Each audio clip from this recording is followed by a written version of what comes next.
여러분 반갑습니다.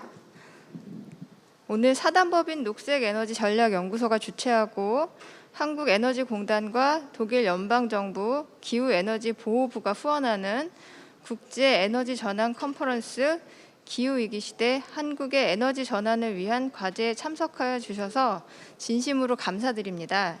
인사드리겠습니다. 저는 플래너리 세션의 사회를 맡은 녹색에너지전략연구소의 김윤성 연구위원입니다.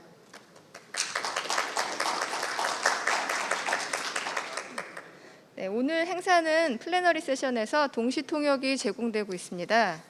채널 1번을 누르시면 한국어를, 채널 2번을 누르시면 영어를 선택하실 수 있습니다.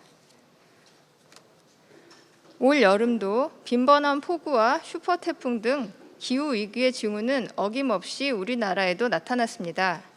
기후위기에 대응할 수 있는 시간이 우리에게 얼마 남지 않았다는 경고도 자주 들립니다. 기후위기를 극복하기 위해서는 넷 제로 목표를 달성하기 위한 행동이 필요합니다. 여러 가지 강력한 정책이 필요할 것이고 국제적인 협력도 뒷받침되어야 할 것입니다. 오늘 행사는 한국과 국제사회의 공공부문과 산업계, 학계, 시민사회 등 여러 분야 에너지 전문가가 함께 한국의 에너지 전환을 가속할 수 있는 가장 좋은 방법이 무엇인지 논의하기 위해 마련되었습니다. 오늘 참석하신 모든 분께도 유익한 시간이 되실 수 있기를 기원합니다. 지금부터 행사를 시작하겠습니다. 먼저 오늘 이 자리를 빛내주신 내빈 여러분 소개드리겠습니다. 큰 박수로 환영해 주시기 바랍니다.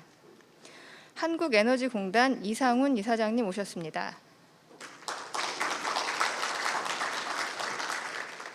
사단법인 녹색에너지전략연구소 진우삼 이사장님 오셨습니다.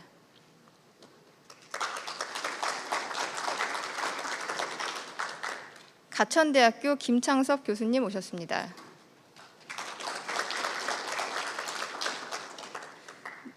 그리고 아고라 에네르기 밴드의 디미트리 페시아 프로그램 리드 오셨습니다. 충남대학교 김승환 교수님 오셨습니다. 녹색전환연구소 부소장 이유진 박사님 오셨습니다. 녹색에너지전략연구소 소장님 권필석 박사님 오셨습니다. 이 밖에도 에너지 전환을 위해 눈부신 활약을 하시는 많은 분들이 이 자리에 계십니다. 시간 관계상 제가 일일이 소개해드리지 못해서 죄송스럽습니다. 그럼 이 자리를 위해 인사 말씀을 주실 분들 모시겠습니다. 먼저 녹색에너지전략연구소 진우삼 이사장님 말씀 청해 듣겠습니다. 연사석으로 가서 시작해 주시면 감사하겠습니다.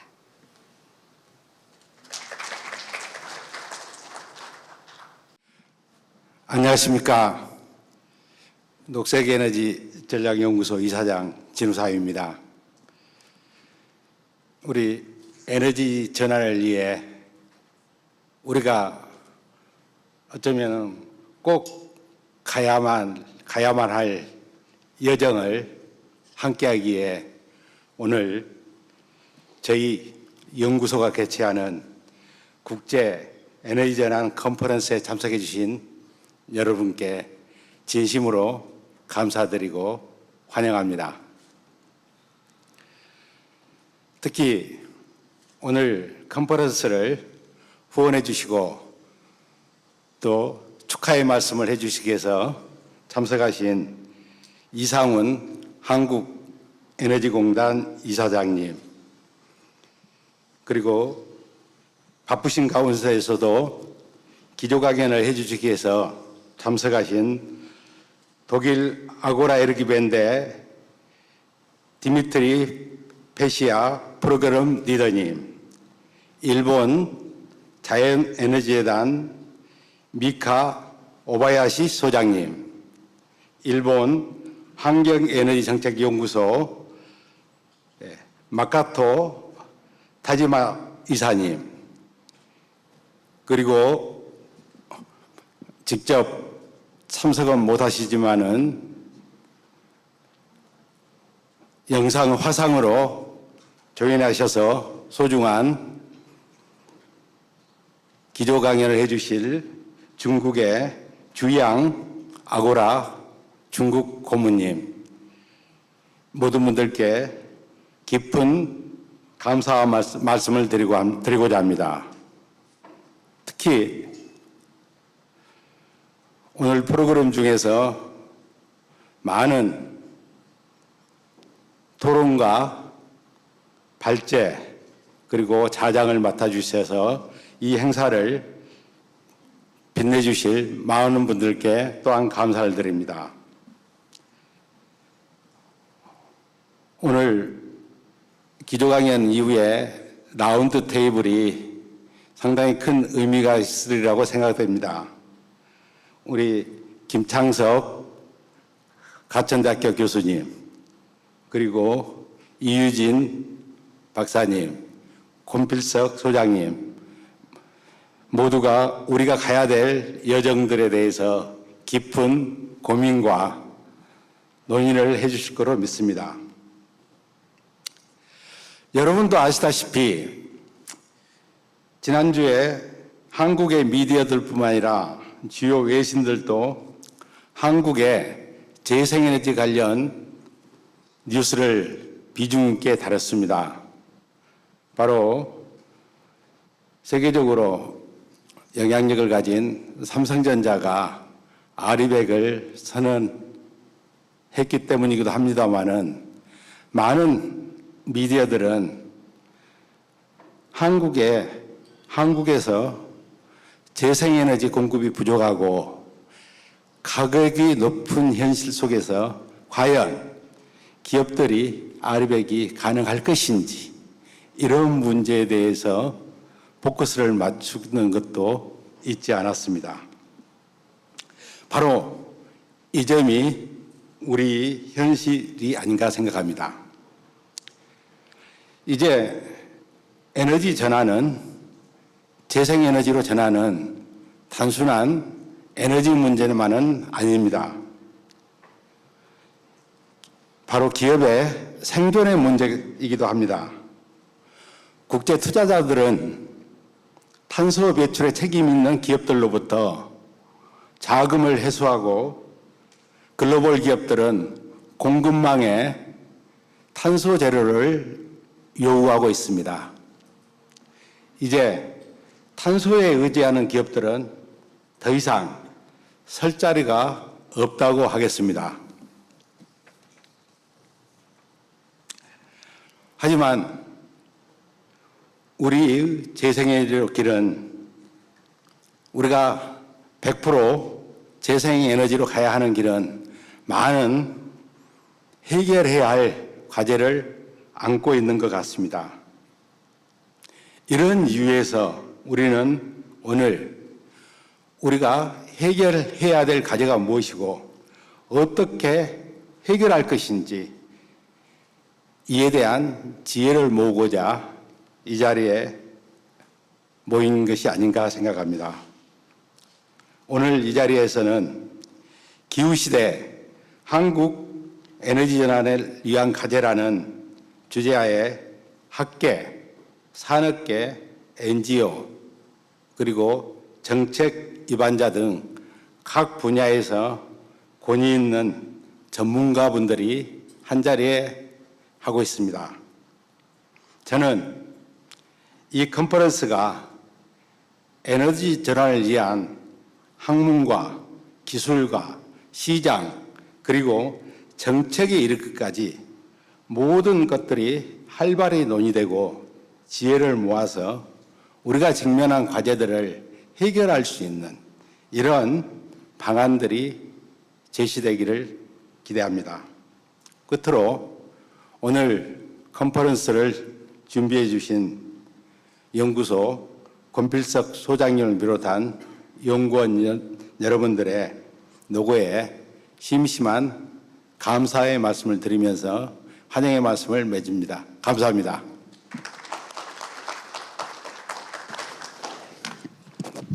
예, 진우삼 이사장님 감사드립니다. 다음으로 한국에너지공단 이상훈 이사장님의 인사 말씀 청해 듣겠습니다.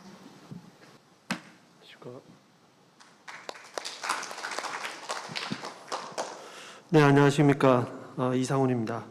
오늘 기후위기 시대 한국의 에너지 전환을 위한 과제, 국제에너지전환 컨퍼런스에 초대해 주신 녹색에너지전략연구소 진우삼 이사장님과 주최 측에 감사를 드립니다.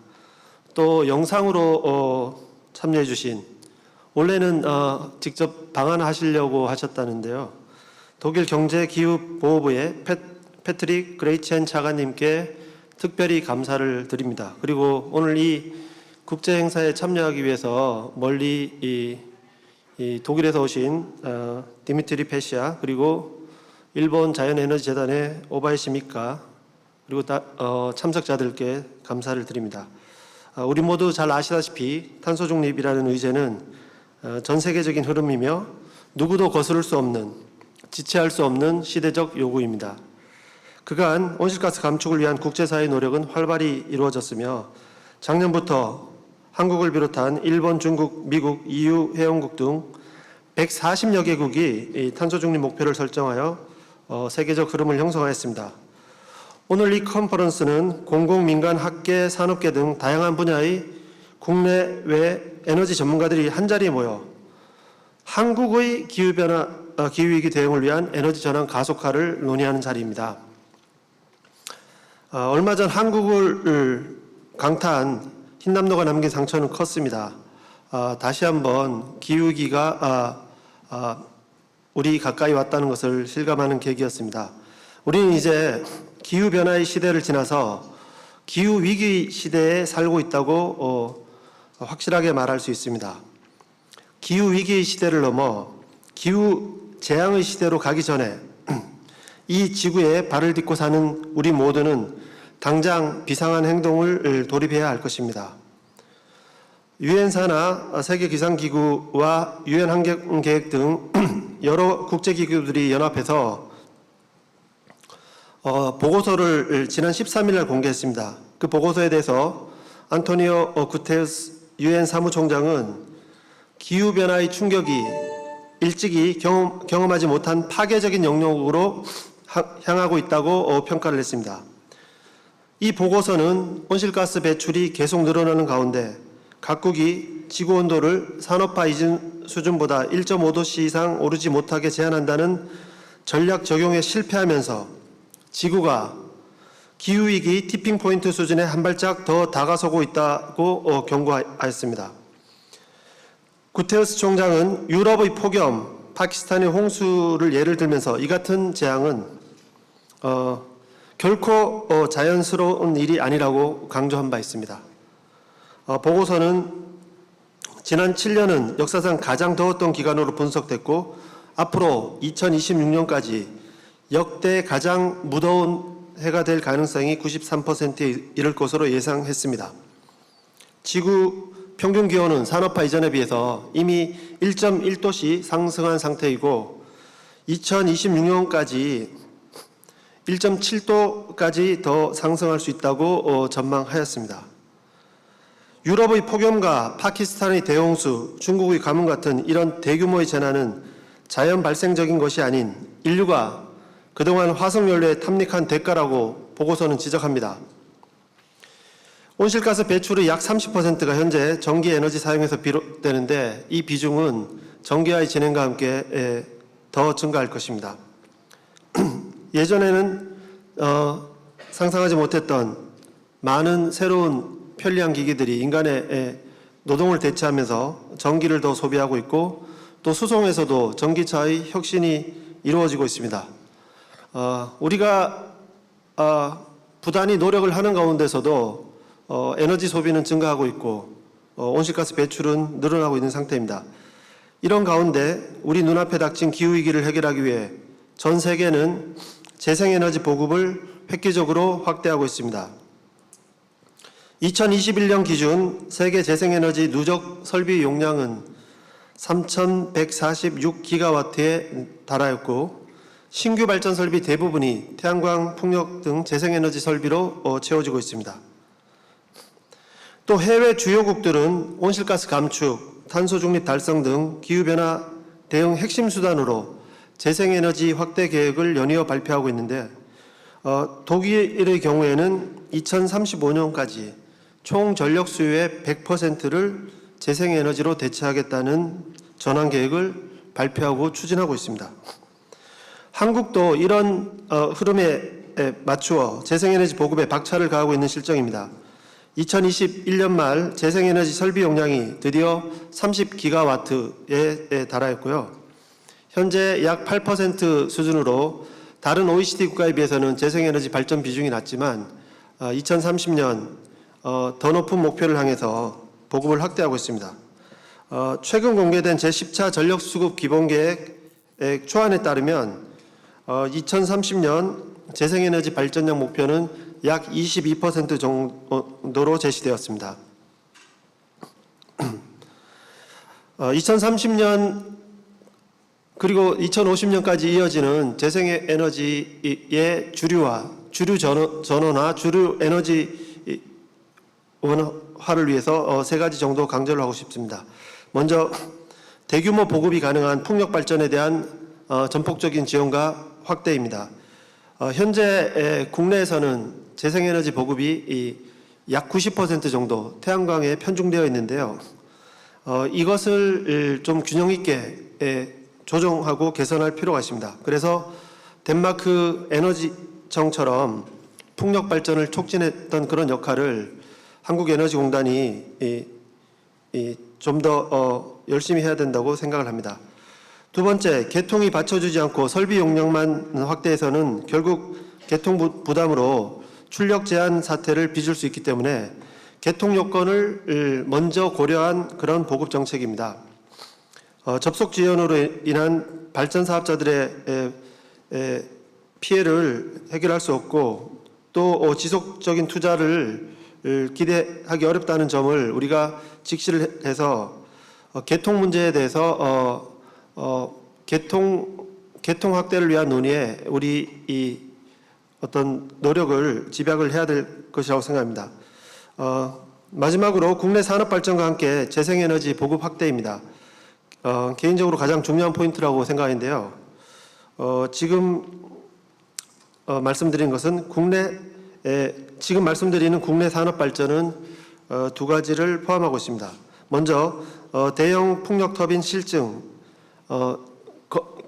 건물형 태양광 시스템, 영농형 태양광 기술의 조기 상용화 등 기술 경쟁력 강화를 통해 국내 재생에너지 산업 생태계를 공고히 하고 미래에 엄청나게 커질 그런 세계 시장의 기회를 준비를 해야 됩니다. 또 한편 RE100 재생에너지 100% 캠페인 확대를 통해서 공공부문뿐만 아니라 민간에서도 재생에너지 이 수요를 창출할 수 있도록 재생에너지 소비 확대를 강화해야 할 것입니다. 마지막으로 한 가지만 더 언급해 드리겠습니다. 세계 최대 자산운용사 블랙록의 CEO 레리 핑크는 지난 2020년 4월에 한국전력에 서한을 보낸 바 있습니다. 한전이 베트남 붕안과 인도네시아와 지역에서 추진 중이던 대규모 석탄화력 발전소 건설에 대해서 명확한 전략적 근거를 직접 설명해 줄 것을 요구한 서한이었습니다. 석탄화력에서 총 매출의 25% 이상을 올리는 기업에게 보낸 이 서한들은 레리 핑크가 쏘아올린 작은 공이라고 불리는데요. 이것이 이 국내 발전 공기업의 또 발전사들의 미래 전략 수정과 국내 기업들의 ESG 경영을 촉진하는 계기가 되었습니다. 이렇듯 시대가 빠르게 변하고 있고 이제 지속 가능성 가치가 있으면서도 모두에게 선한 것이 인류의 모든 활동, 기업 활동에게까지 요구받는 시대입니다. 이런 변화에 맞춰가지고 우리 사회도 능동적인 대응을 하기를 기대를 합니다. 마지막으로 오늘 초대해 주신 진우삼 이사장님께 다시 한번 감사드리고 오늘 행사를 준비해 주신 녹색에너지전략연구소 관계자들께도 감사를 드립니다. 감사합니다.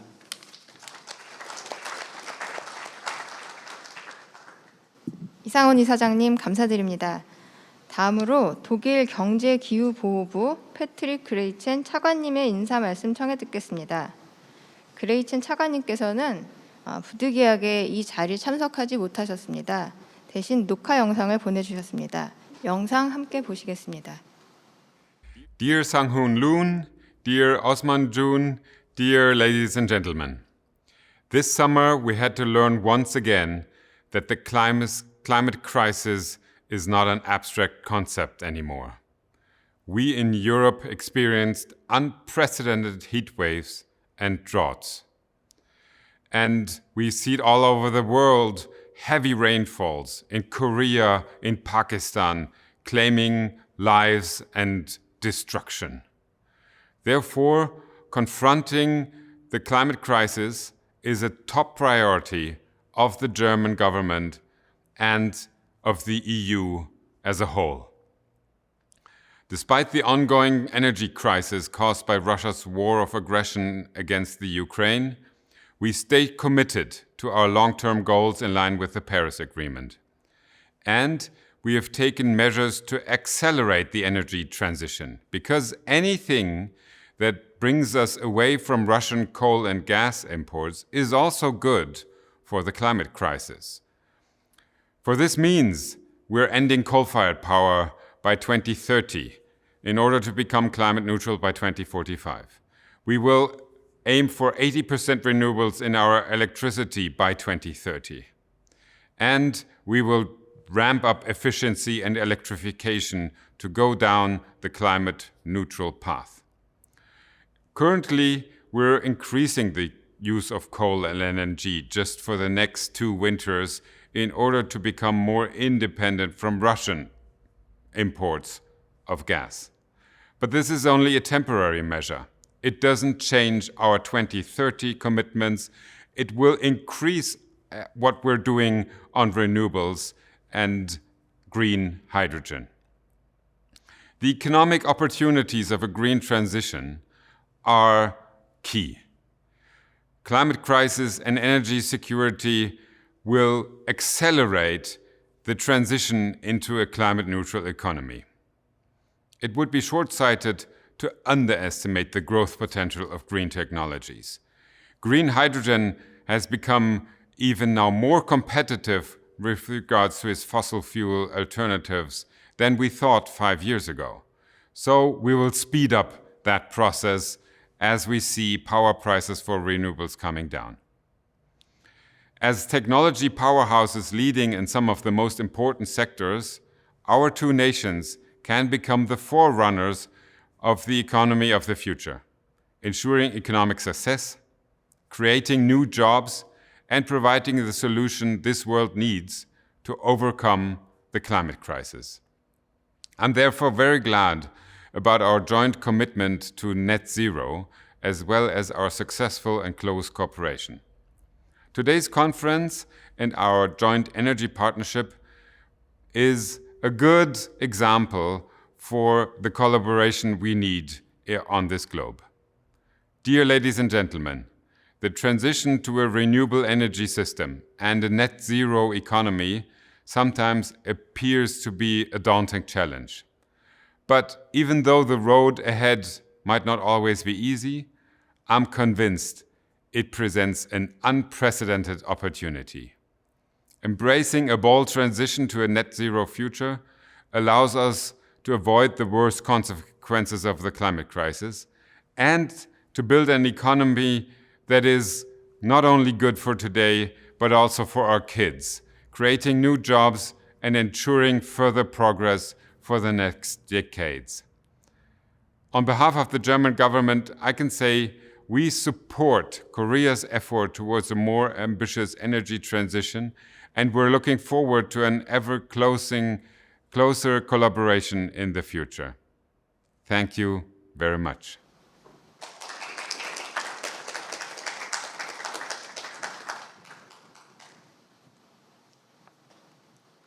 예, 그레이첸 차관님 감사드립니다. 오늘 이 자리에 일본에서 2분의 중요한 손님이 오셨습니다. 먼저 타지마 마코토 일본 환경에너지정책연구소 이사님 오셨습니다. 네, 박수로 맞아주시기 바랍니다.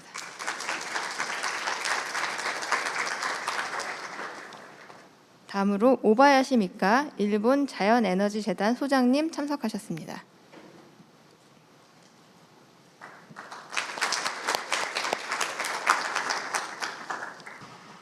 자, 지금부터 기조 연설을 시작하겠습니다. 첫 번째 기조 연설은 독일의 에너지 전환, 넷 제로 달성을 위한 정책 프레임워크를 주제로 독일 아고라 에네르기 밴드의 프로그램 리드인 디미트리 페샤 씨가 발표해 주시겠습니다. 발표자께서는 앞에 연단으로 나와 주시기 바랍니다.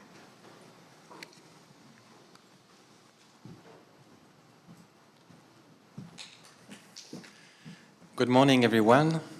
Thank you very much for the invitation to participate in this conference, to Jay-Z, the organizers, and to all the distinguished speakers today.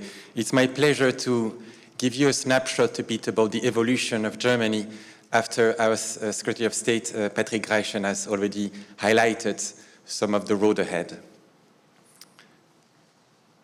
Agora Energiewende is a think tank based in Berlin, Germany. We are committed to accelerate the transition towards a net zero global economy. We are about 120 energy experts providing policy recommendations, quantitative analysis, and also dialogue with various stakeholders of the energy transition. We are working in Germany, but we are also having partnership in different countries, including in Korea. And with our partners all around the world, we are actually promoting vision to reach net zero and what kind of policy instruments are needed along the road. I just wanted to give you a snapshot about comparing the German energy system with the Korean one. Here you see the power generation of our two countries. What is striking for me is that both countries generate about the same level of electricity. But the Korean economy has less population and a lower GDP, which means that the efficiency of the German power generation is actually higher. Another striking difference is the role of variable renewables. In Germany today, we have about 37% of wind and solar power in our power system, where in Korea, the share is much lower, less than 4%. But the transition will probably lead these two systems to become closer to each other. The Energiewende, which is the name for the energy transition in Germany, is a long-term strategy which aims at building renewables and improving energy efficiency to reach net zero by 2045. The Secretary of State already highlighted this strategy with 80% renewables in the power sectors by 2030. Two other very important commitments of the German government are the coal phase-out by 2030, which are required, according to the IEA, from every OECD countries in order to reach the net zero and climate commitment of the Paris Agreement. Another important policy target is the nuclear phase-out by the end of this year. You may have followed that there is a lot of discussion ongoing in Germany regarding the gas crisis and its impact on the power supply.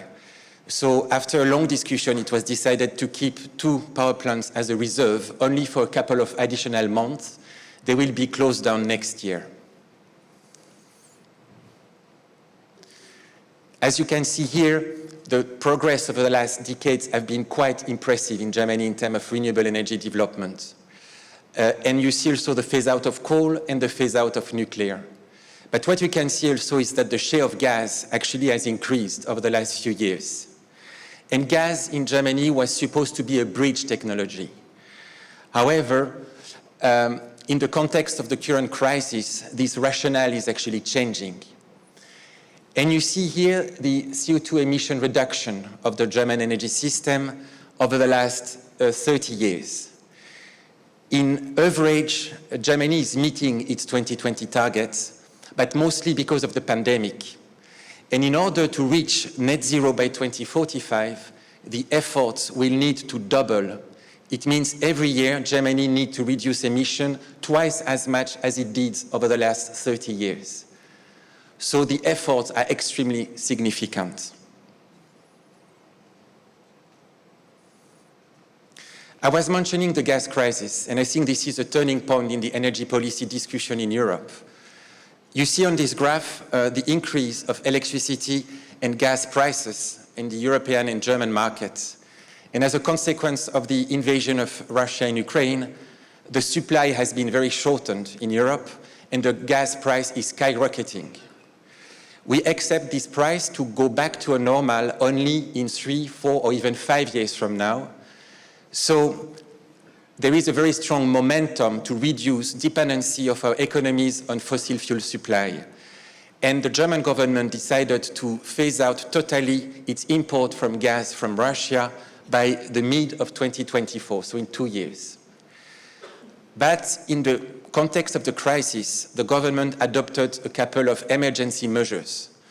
The first one is to diversify supply away from Russia, and some LNG terminals are currently being built in Germany. The second is to support the gas importer in order to avoid them to get bankrupt. And Uniper, one of the big energy supplier company, has just been rebought by the states in order to avoid a bankruptcy. Another one is to secure security of supply, to be sure that we have enough power to pass the next 2 winters. And finally, a whole package has been adopted to relieve consumers from higher energy prices. These are short-term measures, but there is more important structural long-term measures which are to develop renewables and to increase energy efficiency, as those will be really key to minimize the exposure of the economy to rising, fluctuating fossil fuel prices. Germany aims at reaching net zero by 2045, and you see here the various instruments that must be adopted in the next decade in order to reach net zero by 2045. The key sector to decarbonize in the next 10 years is the power sector, with a phase out of coal and increase of renewables. And then along the road, different instruments will be needed to electrify transport, heat, and then to decarbonize the industry in the second phase of the transition after 2030. And in order to reach net zero, then some emitting sectors like agriculture or cement will need to adopt sink technologies like carbon and capture storage. In order to reach these long-term goals, Germany is focusing on 5 strategies. And I would like to give you a snapshot of some of them, not all of them, but here on this graph you just see the priority, as already mentioned, is to boost renewables.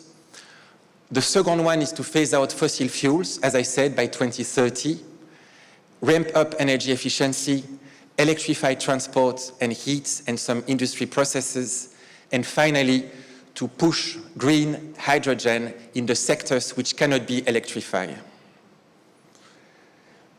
When it comes to renewables, the first point is to say that renewable technologies today are the cheapest source of power generation in Germany. They are cheaper than any other low-carbon technologies, but they're even cheaper than coal or gas generation. So developing renewables is an economic rationale. At the same time, you see on this graph the yearly installation capacities which are required to meet the 2030 goals. And you see the ramp-up of renewables which is needed is actually enormous. Germany needs to double the yearly installation rate of solar PV and needs to triple the rate of wind power. So it's not an economic rationale, but it's more becoming an acceptance problem. And Germany decided for wind, and Mr. Song-Hon Lee mentioned the priority also for Korea. Wind power will get some specific areas. 2% of the country will be reserved for wind energy projects. But it's not enough to have these zones. You also need further acceptance. And the government is thinking about compensation mechanism to be sure that the acceptance of the population will be better for these projects. Same goes to facilitate the length of the regulatory procedures for wind and solar PV projects. Another important point is electrification.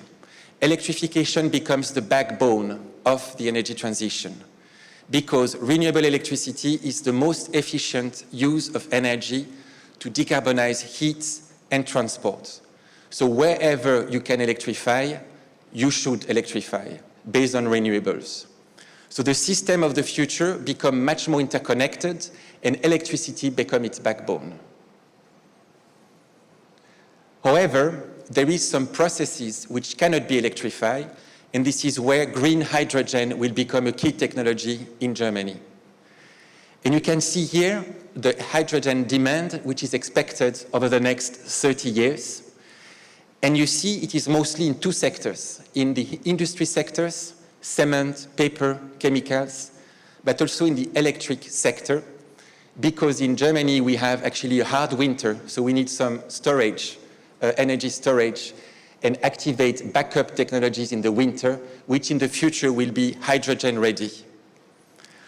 And another important point is that Germany is not able to produce all the green hydrogen it needs, so it will import a significant amount of this green hydrogen.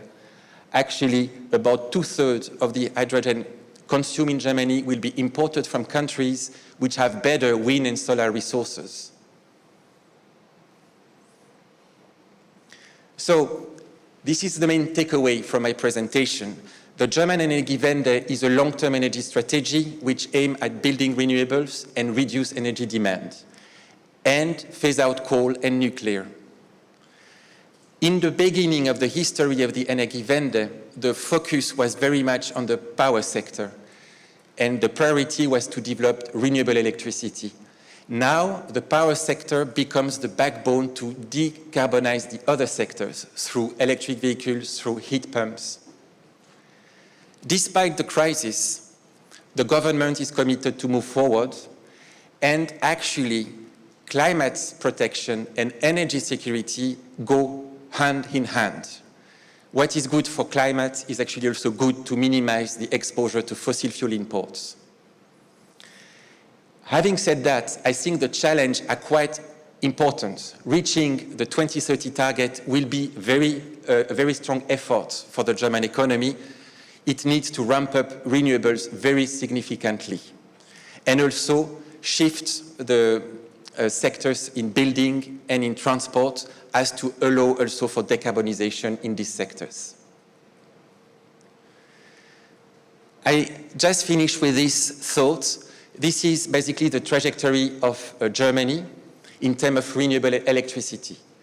And I am wondering where the trajectory will go for Korea. As I said, Germany is on the road for a very highly flexible power system which will decarbonize all the energy sector. The cost of renewables have decreased a lot and they are now competitive. I know that in Korea the situation is different. Cost of renewables are higher than international standards, and the geographic condition of the country are very difficult because of land access, because of the mountain, because of the peninsula characteristic of the country. But I am sure that given the very strong innovative characteristic of the Korean economy, its leadership in terms of battery storage, in terms of electric vehicle, the country could play actually an important role in driving the energy transition with renewables.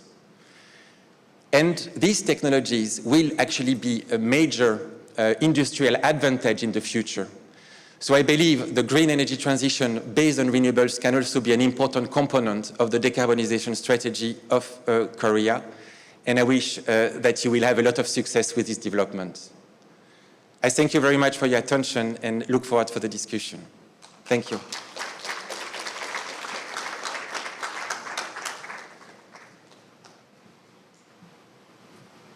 네, 디미트리 페샤 씨 감사합니다.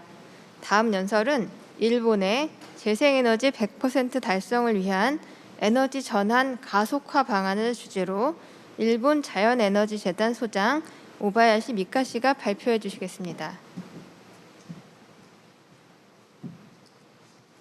안녕하세요. My name is Mika Obayashi at the Renewable Energy Institute. Actually, my daughter studied in Korea at the Iha University, so she speaks very fluent Korean, but I just speak that a few words. I'm sorry that I will speak in English. So today that I will talk about the Japan's green energy transition, the facing the huge difficulty, but there is a way forward that we can go together. Okay, so this is the the table that some countries, that new energy policy strategies for combating the fuel price rise and then fuel crisis. And then you can see that this table, most of the countries are going to the same way. Energy transition is the way to go to combat the fuel crisis. But Japan, that as you see, that is not so much clear energy policy as far as we see on this table. That is because Japan is facing the huge difficulties. You can see self-sufficiency of fossil fuel. This is the present status, 2020. Japan is totally low among some countries. And also, this is brought because of the renewable share of energies quite low in Japan compared to other countries. Now we have about 22% of renewables in the electricity mix, but most of the electricity, about half, is delivered from the hydropower, the big hydro dams, and then rest of it delivered from the new renewables, but most of it is coming from PV solar. And then as already the Sang-hoon mentioned in his speech, that we have to accelerate the expansion of wind power in Japan as well. And this is another difficulties for Japan. Like Korea, Japan is one of the countries that has a very high cost of renewables in the country. So the other countries already, the renewable is becoming the cheapest energy source, but in Japan still, renewable is rather high energy source. And then of course, nuclear is out of discussion. It's very expensive. And this is a kind of a detailed graph of the utility scale of solar PV. You can compare Japan and Korea and Germany here. And then I highlighted some countries on the, how can I say, the graph is on your left side. You can see that how much percentage of the cost reduction was done in past 10 years. So the Republic of Korea, South Korea, and the UK and Japan, very similar country in the sense of land is limited and also did not have the favorable policy for PVs in the past.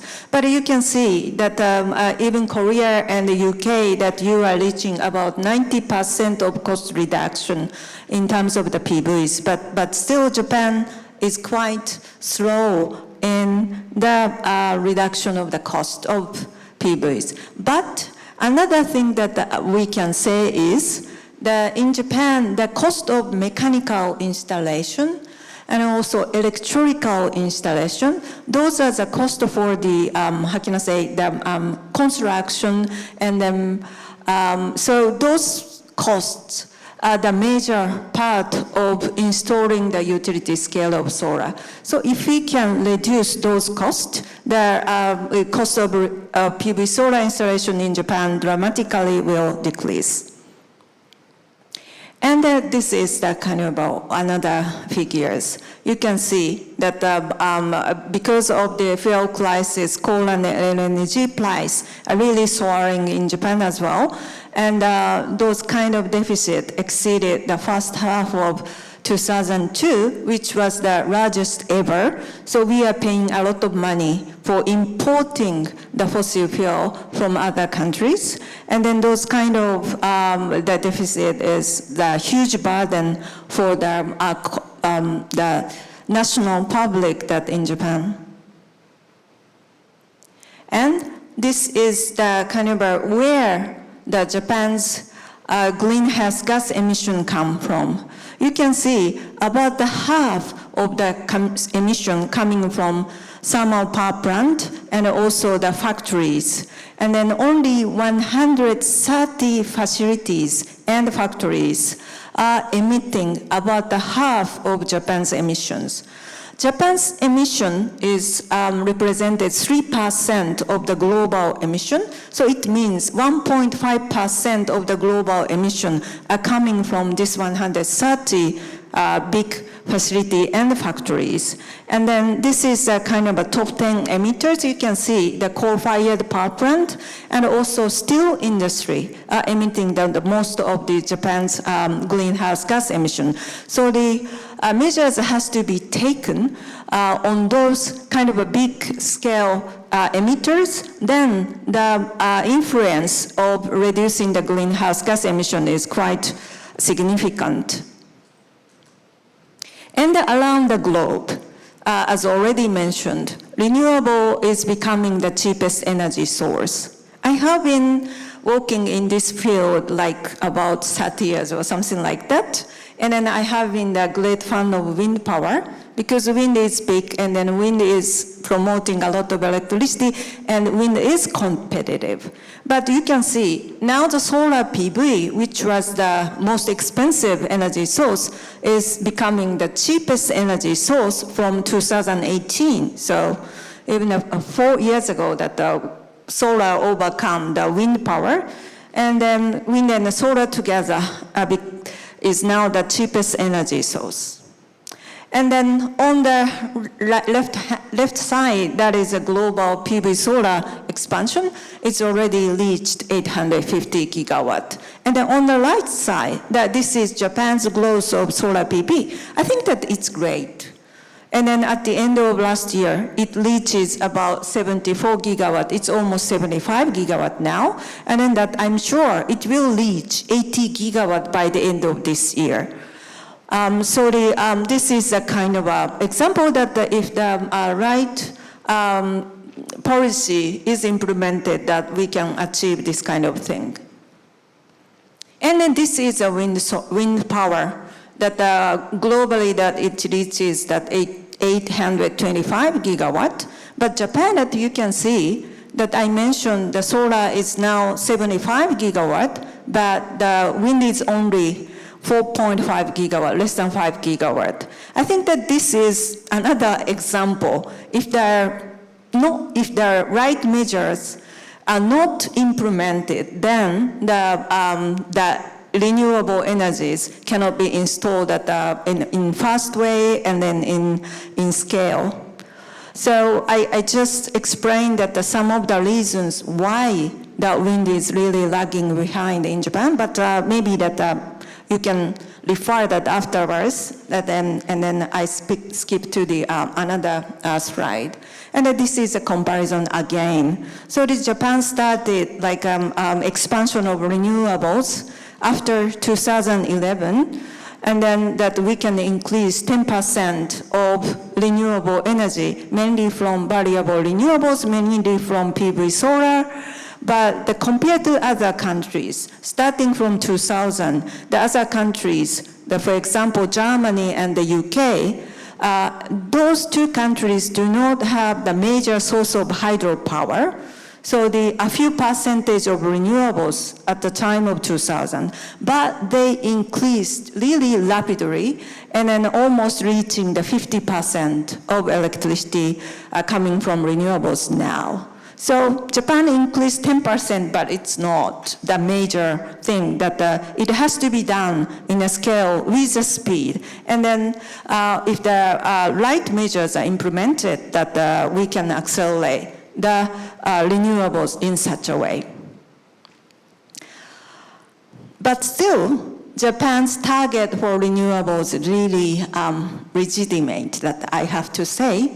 Japan's 2030 target of renewable is 36% to 38%. But other countries, you can see, even before this fuel crisis, Germany changed their 2030 target, and then as Patrick and then Dimitri said, that they have the target of 80% by 2030. And then after the crisis, many countries changed their target for renewables, and then it could be said, like most of the developed countries now aiming almost 100% of renewables by 2035 or 2030s, but still Japan is 38%. So I think that we have to change this target to announce the industry that we are going forward for renewables. That is a framework made by the government is needed. And then for 2050, actually that it is also unclear. So in 2030, the government set the target of 38%, but for 2050, if we can see their new, how can I say, reference scenario, it still says like 50 to 60% will come from renewables, and then rest of it that they still continue to use fossil fuel in electricity. And then non-electricity sector, they still continue to use that fossil fuel. And then that is based on the CCS and the CCUS, carbon capture and storage, or carbon capture, utilization and storage. So they continue to use fossil fuel, but the carbons emitted will be captured and stored, so it's okay, is the Japanese government policies.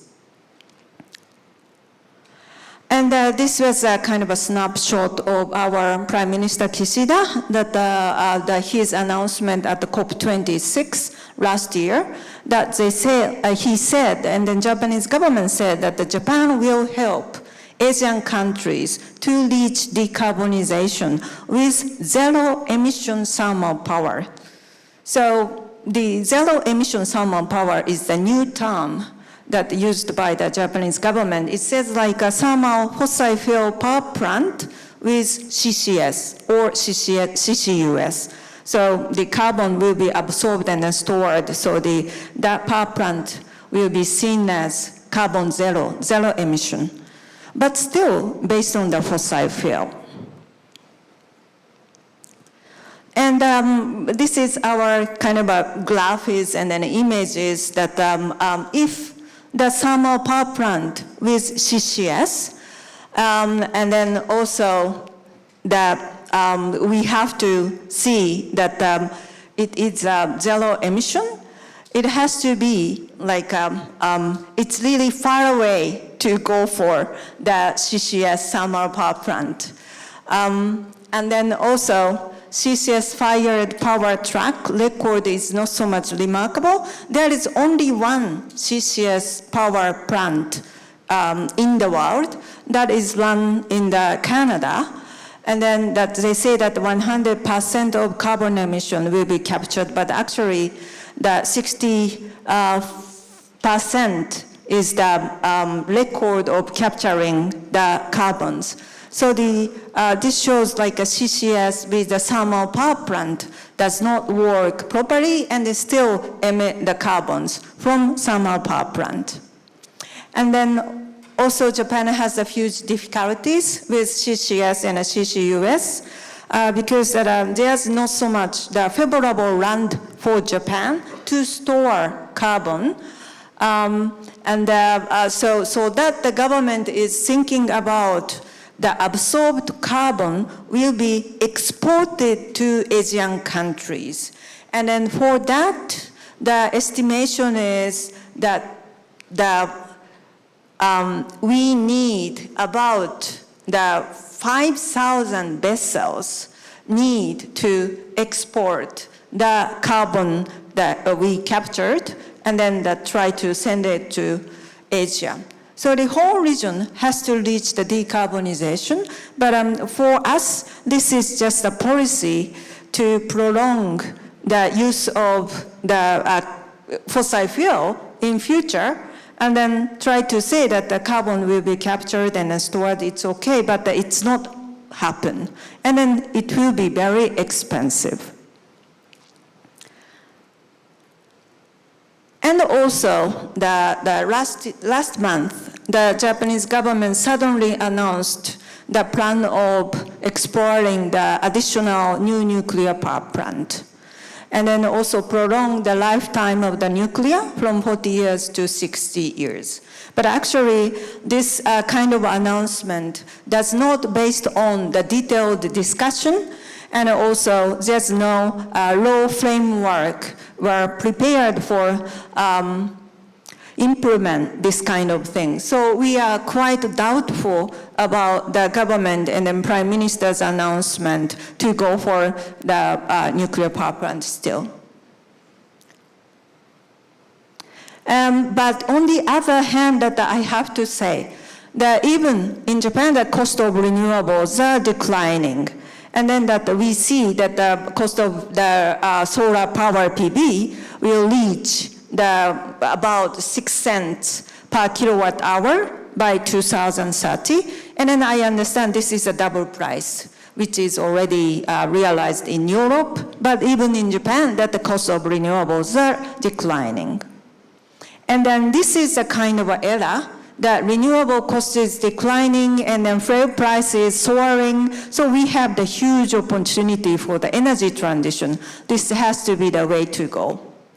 And even in Japan, actually, this was the first time in the history, but Japan's new solar PV was become cheaper than the coal-fired power plant in Japan because of the fuel price rise in the fossil fuels.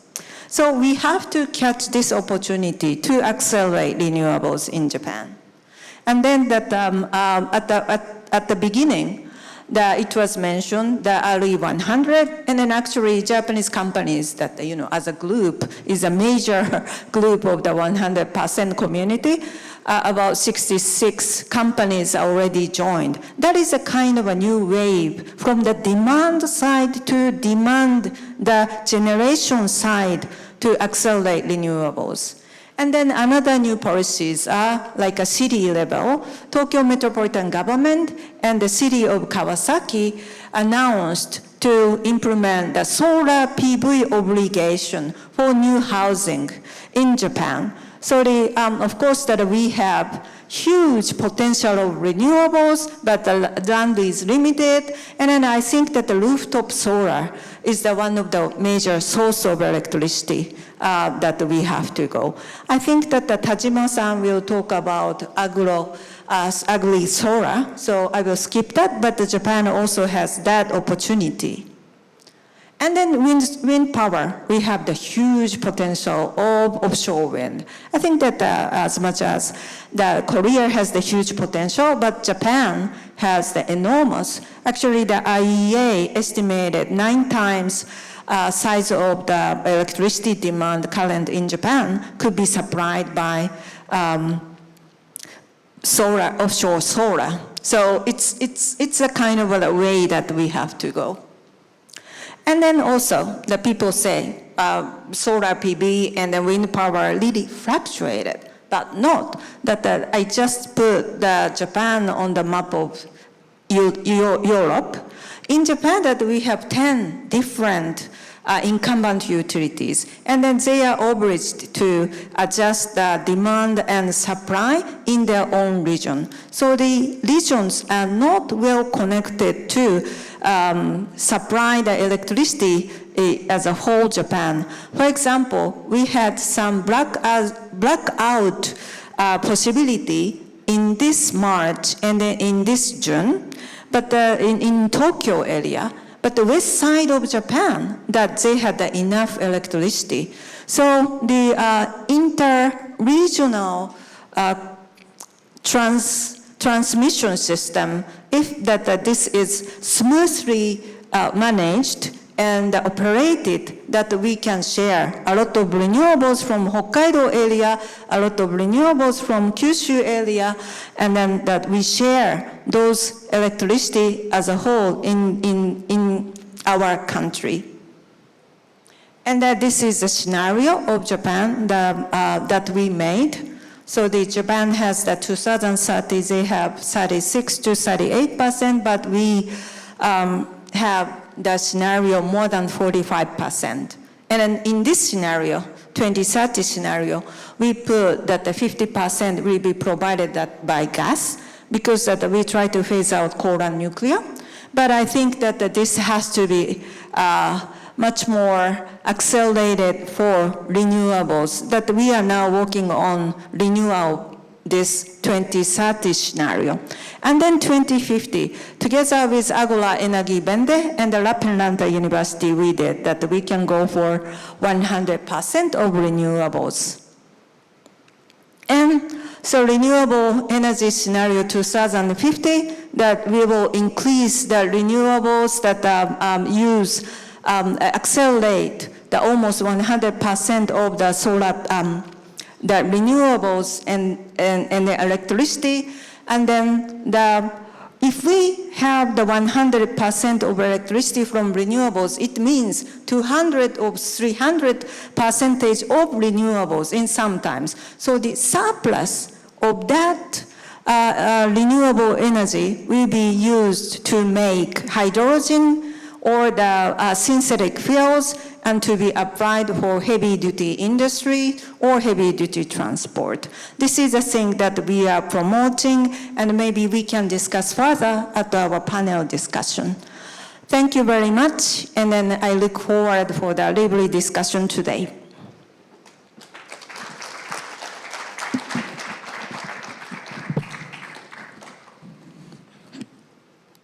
네, 오바야시 미카 씨 감사드립니다. 세 번째 연설은 일본의 에너지 전환과 영농형 태양광의 역할을 주제로 일본 환경에너지 정책연구소의 마코토 타지마 씨가 발표해 주시겠습니다. Hello, everyone. I'm Makoto Tajima, Vice Chairperson and Senior Research Fellow of the Institute for Sustainable Energy Policies in Japan. My talk today will be very much focused, not like previous speakers, focused on the Japanese energy transition in the PV sector, particularly on agrivoltaics.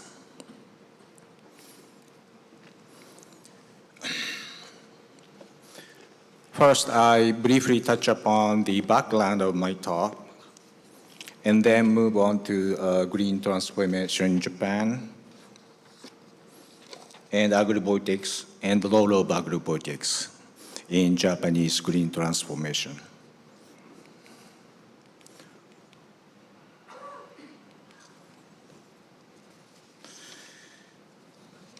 When we talk about energy, we need to concern with many sectors, mainly electricity, heat, and transportation. And however, I concentrate on my talk only electricity and heat.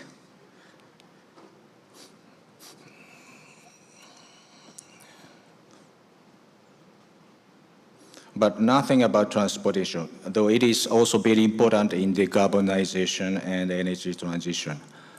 For green transformation, or GX, I focus on agrivoltaics and a little bit about district heating.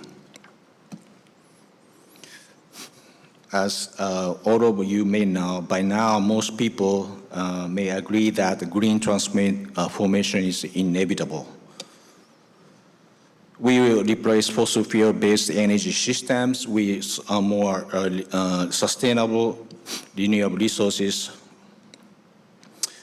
We may also want to stay away from risk-ridden, unsustainable nuclear power.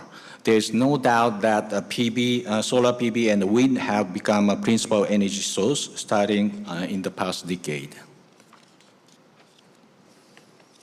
So what is agrivoltaics? Some people refer to it as agri-PV. As a name shown, the simplest definition may be a land-use system in which solar power generation and agriculture takes place on the same patch of land. So dual use is a basic key concept of the key element of the agrivoltaics. I'll explain more about this. And what kind of agrivoltaics could you have? It depends on how you define agriculture. Of course, we can have ordinary crops like paddy rice and other vegetables and field crops. But also we can have like tea, coffee, fruit trees, aquaculture, fish and clams, and livestock or animal husbandry, cattle, sheep, hog, chickens, and so forth.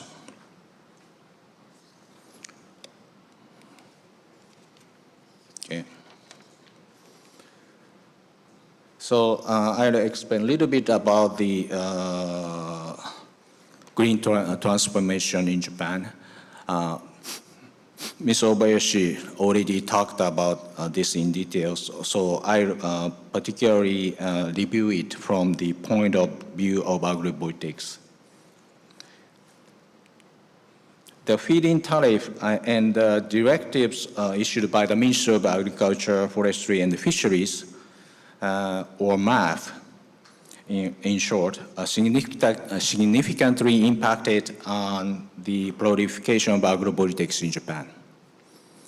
The FIT was first enforced in 2012, and its second amendment, which was enforced in April this year, stipulated preferential treatment of agrivoltaics. This change exempted agrivoltaics from the self-consumption requirement, which is imposed on the other type of all PV systems. The MAF issued first directive on agrivoltaics in 2013. With this, agrivoltaics was recognized in the Japanese legal system for the first time.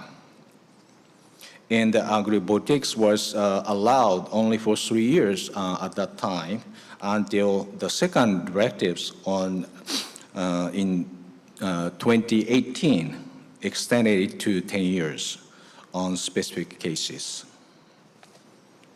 With the third directive, you are free from land conversion, and it targets if you plant or install agrivoltaics in devastated farmland or abandoned farmland. And the highest height requirement was removed for the vertically elected agrivoltaics as well. The latest 6th National Basic Energy Plan increased the renewable energy target, which includes, of course, PV, solar PV, and agrivoltaics. And the revised global warming measures law, which was revised this year, the local government now has to formulate a renewable energy plan and its target.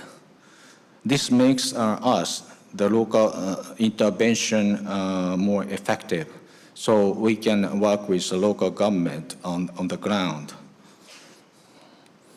And Japan's carbon neutrality by 2050, declared on October 26, 2020, made a significant domestic impact. So nowadays, everybody talks about decarbonization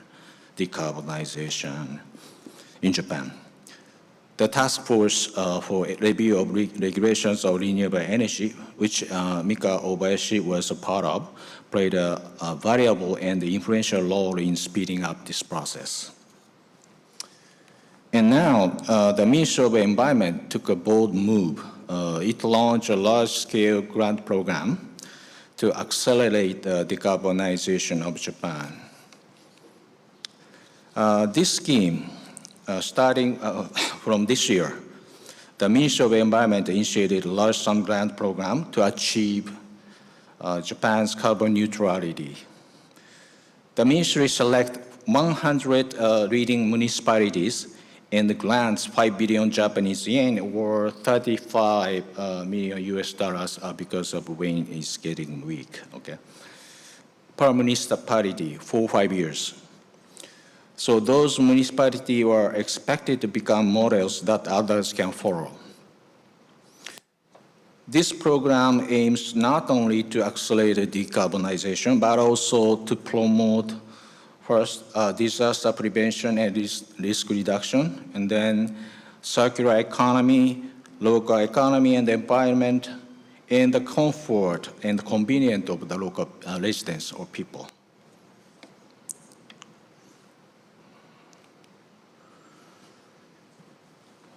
The latest 6 basic energy plans set a PV target, solar PV target at 120 gigawatt by 2030, as Mika explained very much in detail. Since the existing PV capacity in Japan is 56 gigawatt, now she said 74, almost reaching 80, but we need to double the installation capacity by 2030.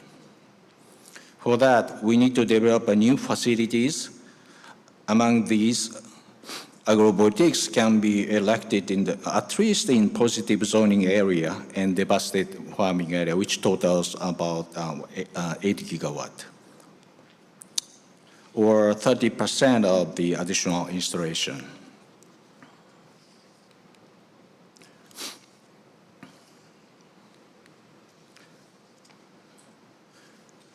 So next, heat, okay.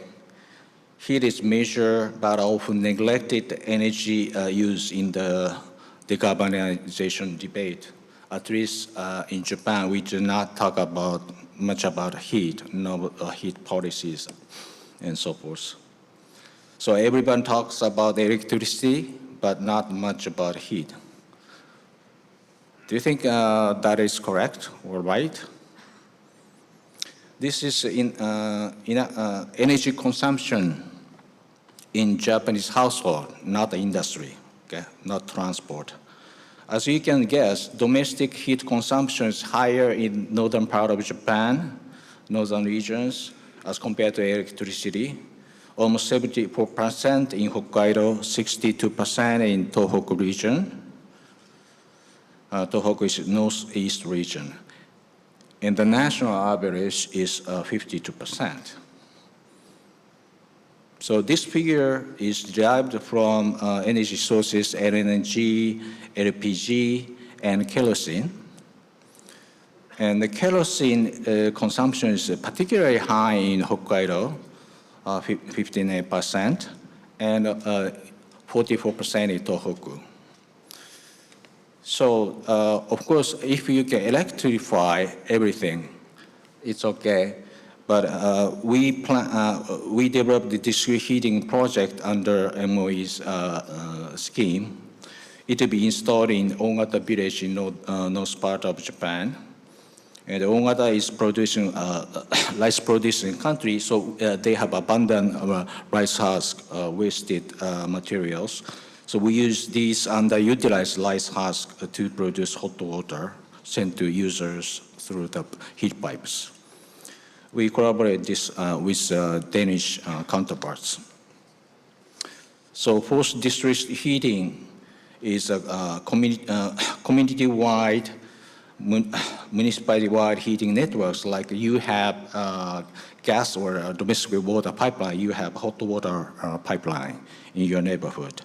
So this district heating is prevalent in Denmark. Over 60% of households in Denmark is connected to district heating. They also advanced to get so-called fourth generation district heating. First, they started with high temperature steam and then moved into hot water. The supply temperature got lower and lower, and on the other hand, the energy efficiency increased dramatically. The best part of this low temperature district heating is that you can mix various heat sources, low temperature, low quality heat into the network. Today, such heat is often dumped and wasted, sometimes causing environmental problems. So agrobotics Japan. So this is overview. The installation of agrobotics Japan grew steadily after introducing feed-in tariff scheme in 2022. It exists in all over Japan except the Toyama Prefecture, The large number of agrivoltaics concentrated in the middle part of Japan, Kanto regions, include Chiba Prefecture, where agrivoltaics was originated in Japan. As of March 2021, Japan has 3,474 agrivoltaic farms throughout Japan. And we grow over 120 kinds of crop, all kinds, vegetables, ornamental plants, fruit trees, and land-use crop like rice and wheat.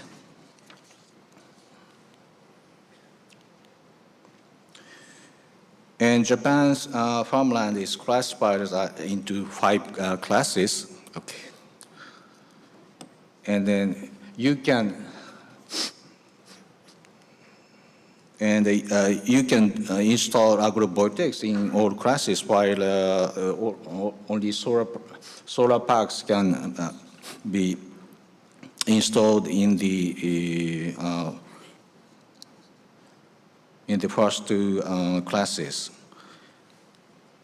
In fact, almost 75% of the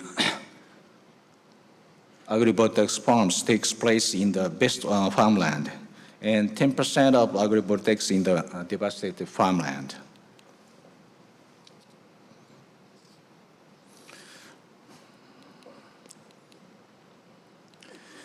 Okay, land suitable for agriculture and agrivoltaics is disappearing very soon. It's widely known that ideal site for solar PV and agrivoltaics are identical because both require sunlight.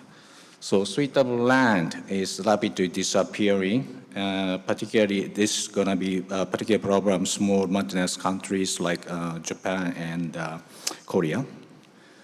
Let's look at the actual data. Japan is small as some European countries. Worse, Japan has the least flat area among some countries, 34%. And but if you look at the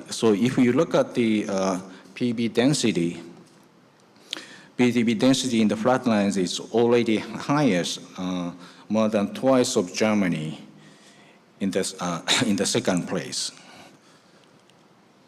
So agrivoltaics can provide you with a solution to this problem and others, in addition to supplying renewable energy. Agrivoltaics can, first, you can improve land use efficiency or land equivalent ratio. In Germany, they produce wheat and electricity separately and together, and they have got 60% yield, more yield than when you produce together on the same land. And second, you can preserve biodiversity by bringing agro-ecosystem into the solar PV field. People are concerned with rapid reduction of pollinators like bees, and they started pollinator-friendly APB or PB in the United States and Spain.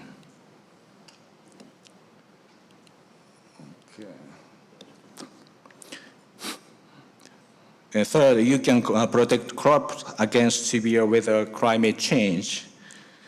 For decades in France, people have struggled with to save wine grapes from damage caused by climate change. To combat this, researchers, private companies are actively developing proper systems, agrovoltaic system, and simulation models to control it. Besides, agrovoltaic system effectively protects crops from intense heat, torrential rain, and hail and frost. Lastly, you can diversify and increase farm income, so farm management is more stable. Matcha is highly graded green tea in Japan, and some matcha farmers are now getting 10 to 20 times more income than before. Okay.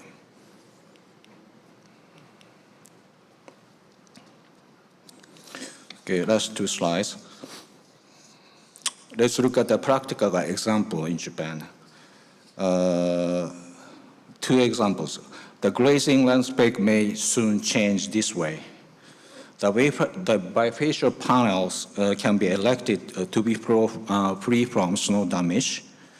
You can place the module as far apart as you need for agricultural machinery operation.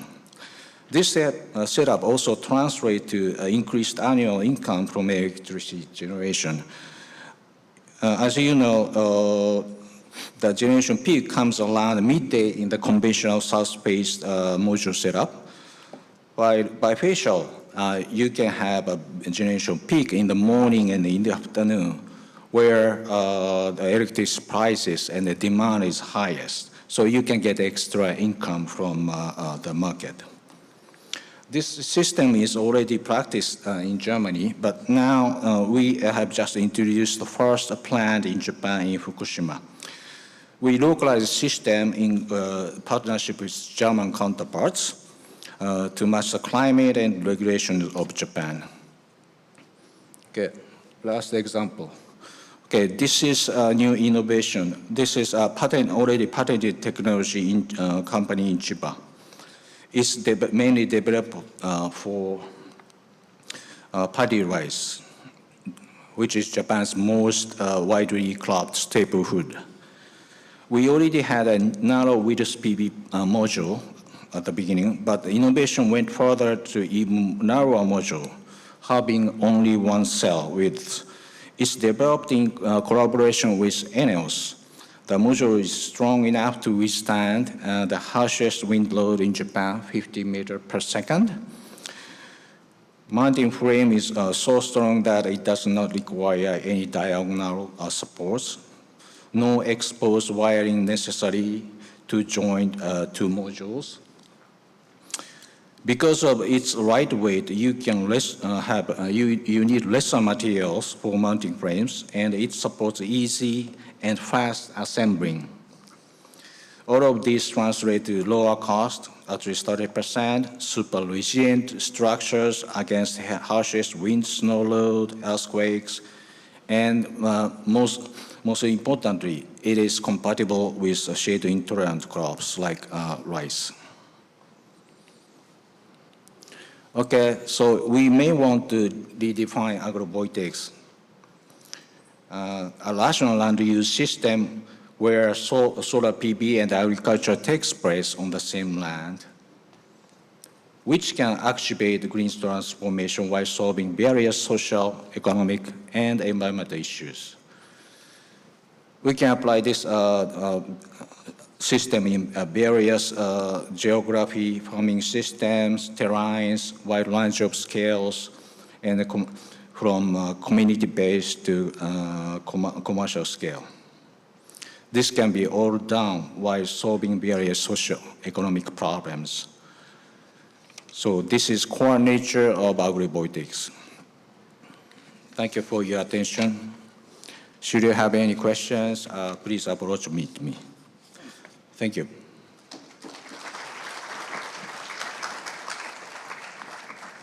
네, 마코토 타지마 씨 감사드립니다. 마지막 연설은 중국의 탈석탄 현황 분석 및 전망을 주제로 아고라 중국의 고문인 자오양 씨가 발표해 주시겠습니다. 자오양 씨는 지금 온라인으로 접속해 계십니다. 모두 연단에 화면을 봐주시기 바랍니다. 자오양 씨의 발표를 부탁드립니다. Okay, great. I hope you all hear me well. Thank you and good morning from Beijing. I'm Zhou Yang, working with Agora Energiewende China program. Thank you very much for the opportunity to allow me to share some of my points from a Chinese perspective regarding energy transition. Today, I would like to talk about coal transition in China's key provinces.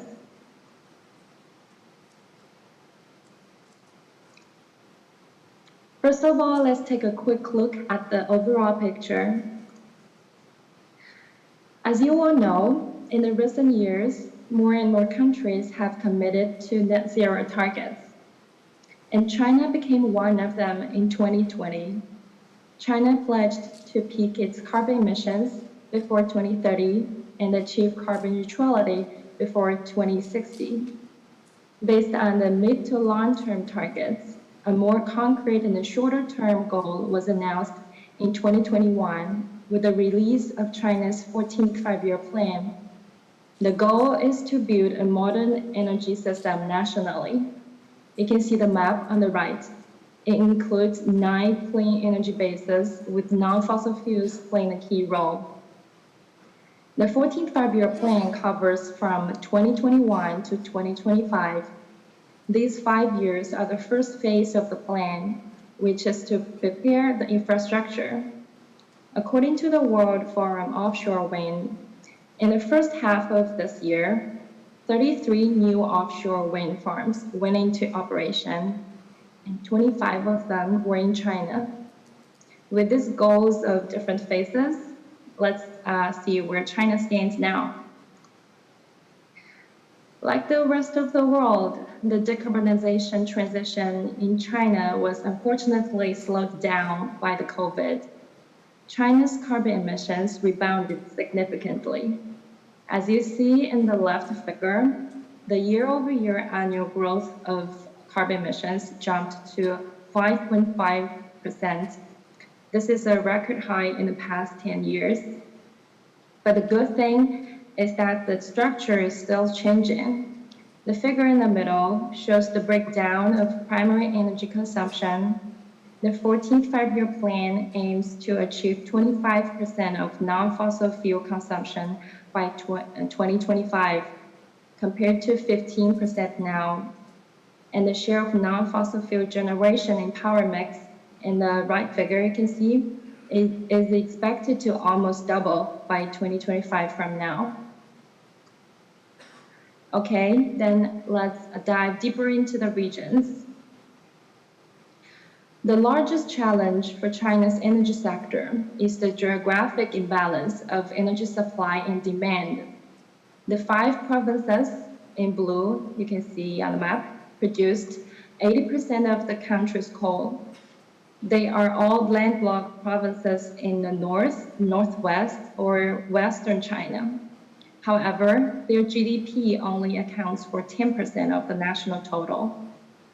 In comparison, the top 5 power-consuming provinces, which are in pink on the map, are on the east coast. They are using 39% of the country's power and contributing more than 40% of the country's GDP. And for each single province of the highlighted ones here, their energy data, you can see, is huge and could be comparable to a country or even a region outside China.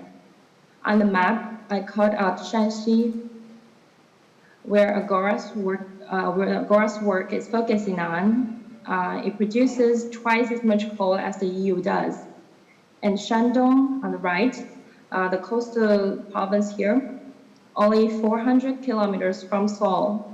Its coal consumption is 3 times that of South Korea. This is why, compared to the other countries, China's transition is more complicated and needs a longer time and far more consistent efforts. And for some provinces, like these highlighted ones, are crucial to move the national transition agenda forward. Let's take Shanxi as an example. Shanxi has been China's coal hub. It has a large area of coal mines and has developed its economy based on coal over the past decades. This slide shows a comparison of energy production mix between Shanxi and China. The share of coal in Shanxi is way stronger than the country's average level. The next slide shows the power generation mix, which is very similar to the pattern of energy production mix. You can see that coal owns the absolute dominance in Shanxi. Well, coal used to be a very powerful economic driver for Shanxi, nurturing a number of millionaires and billionaires. But a resource-based economy is actually less tolerant to risks. In the recent decade, Shanxi fell into a resource trap with various obstacles popping out on its way of development. Shanxi's GDP slowed down by its coal industries, while the service sector in the other parts of China, especially in the east, are developing very fast. What's more, the coal power plants and the coking coal plants are causing serious environmental issues. During the last 5 years, five-year plan period, which is from 2015 to 2020, 6 out of 11 municipalities of Shanxi were identified as key cities with very heavy air pollution. It means that their air quality is under close monitoring by the central government directly. Consequently, the slowing down economy and air pollution made the province less attractive to a workforce. Shanxi has been experiencing emigration over the past decade. The right figure shows the reduction of population of several Shanxi cities from 2010 to 2020. In addition, as the country has been working on reducing its excess coal capacity, the overall employees in China's coal industries are actually decreasing. However, the country's demand for coal is still rising. So the supply pressure shifts more toward coal regions like Shanxi, which makes the coal employment issue more prominent in Shanxi. The central government has realized these challenges of Shanxi. So in 2019, the central government released a document and appointed Shanxi to play a demonstration and leading role in promoting the national energy revolution. This policy document points a very clear direction for Shanxi's regional authorities and the stakeholders working there on energy transition. Earlier in May this year, we published a report about promoting regional coal transition in China. In this report, we proposed some suggestions for the provincial government to implement a smooth and just transition away from coal. Here, I would like to briefly talk about 2 of them. The first one is to involve key stakeholders in coal phase-out discussions. This is what we learned from the German experience. The German government set up a coal commission to work on coal phase-out plan. The commission is made up of 31 members from 8 different sectors, and none of them comes from the government. The structure of the commission allows the voice of key stakeholders who will be influenced to be heard. The policy package agreed by all the parties could distribute benefits and burdens as equally and positively as possible. It could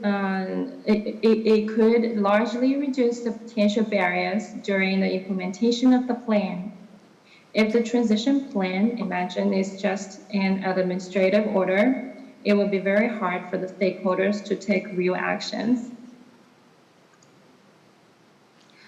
The second one is to balance between top-down and bottom-up approaches when designing and implementing a regional transition plan. China's decision-making process follows a very strict top-down approach. It has been proved very effective for policy design and target setting, especially in the energy and heavy industry sectors, where state-owned enterprises own a significant share of the market.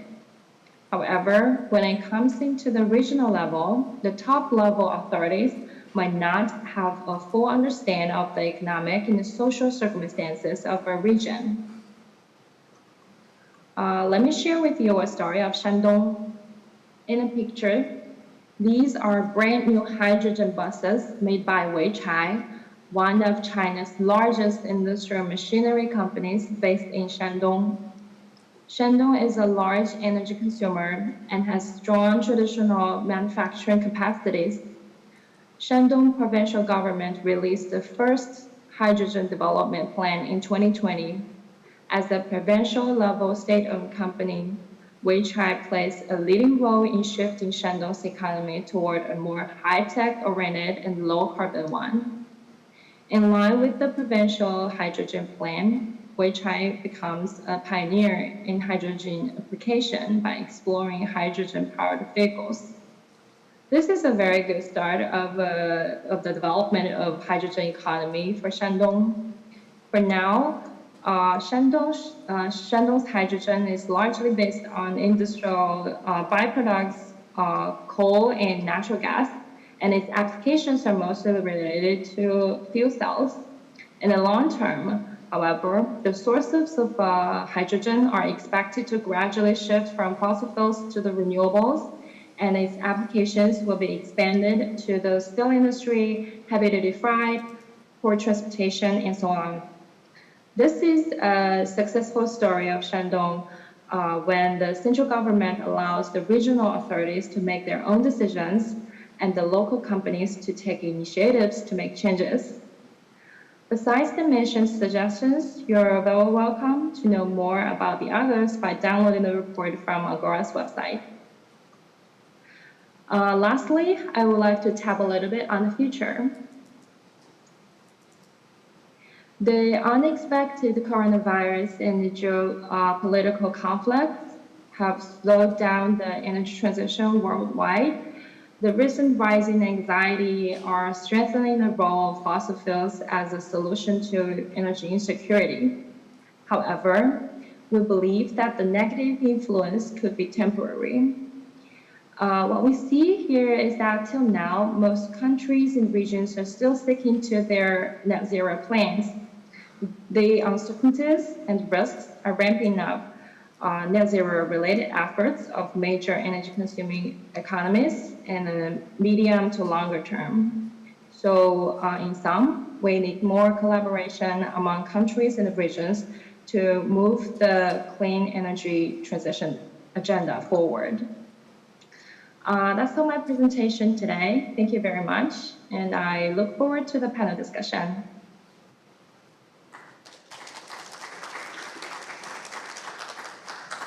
네, 이것으로 자우양씨 연설 감사드립니다. 이것으로 기조연설의 발표를 모두 마치고 라운드 테이블을 시작하겠습니다. 잠시 장내 정리가 있겠습니다. 자, 이제 라운드 테이블을 시작하겠습니다. 네, 오늘의 좌장님 소개드리겠습니다. 가천대학교 김창석 교수님이십니다.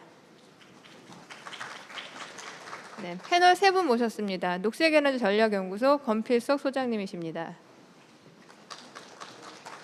네, 충남대학교 김승환 교수님이십니다. 네, 녹색전환연구소 부소장 이유진 박사님이십니다. 네, 감사합니다. 이제 마이크를 좌장이신 김창석 교수님께 넘기겠습니다. 네, 감사합니다.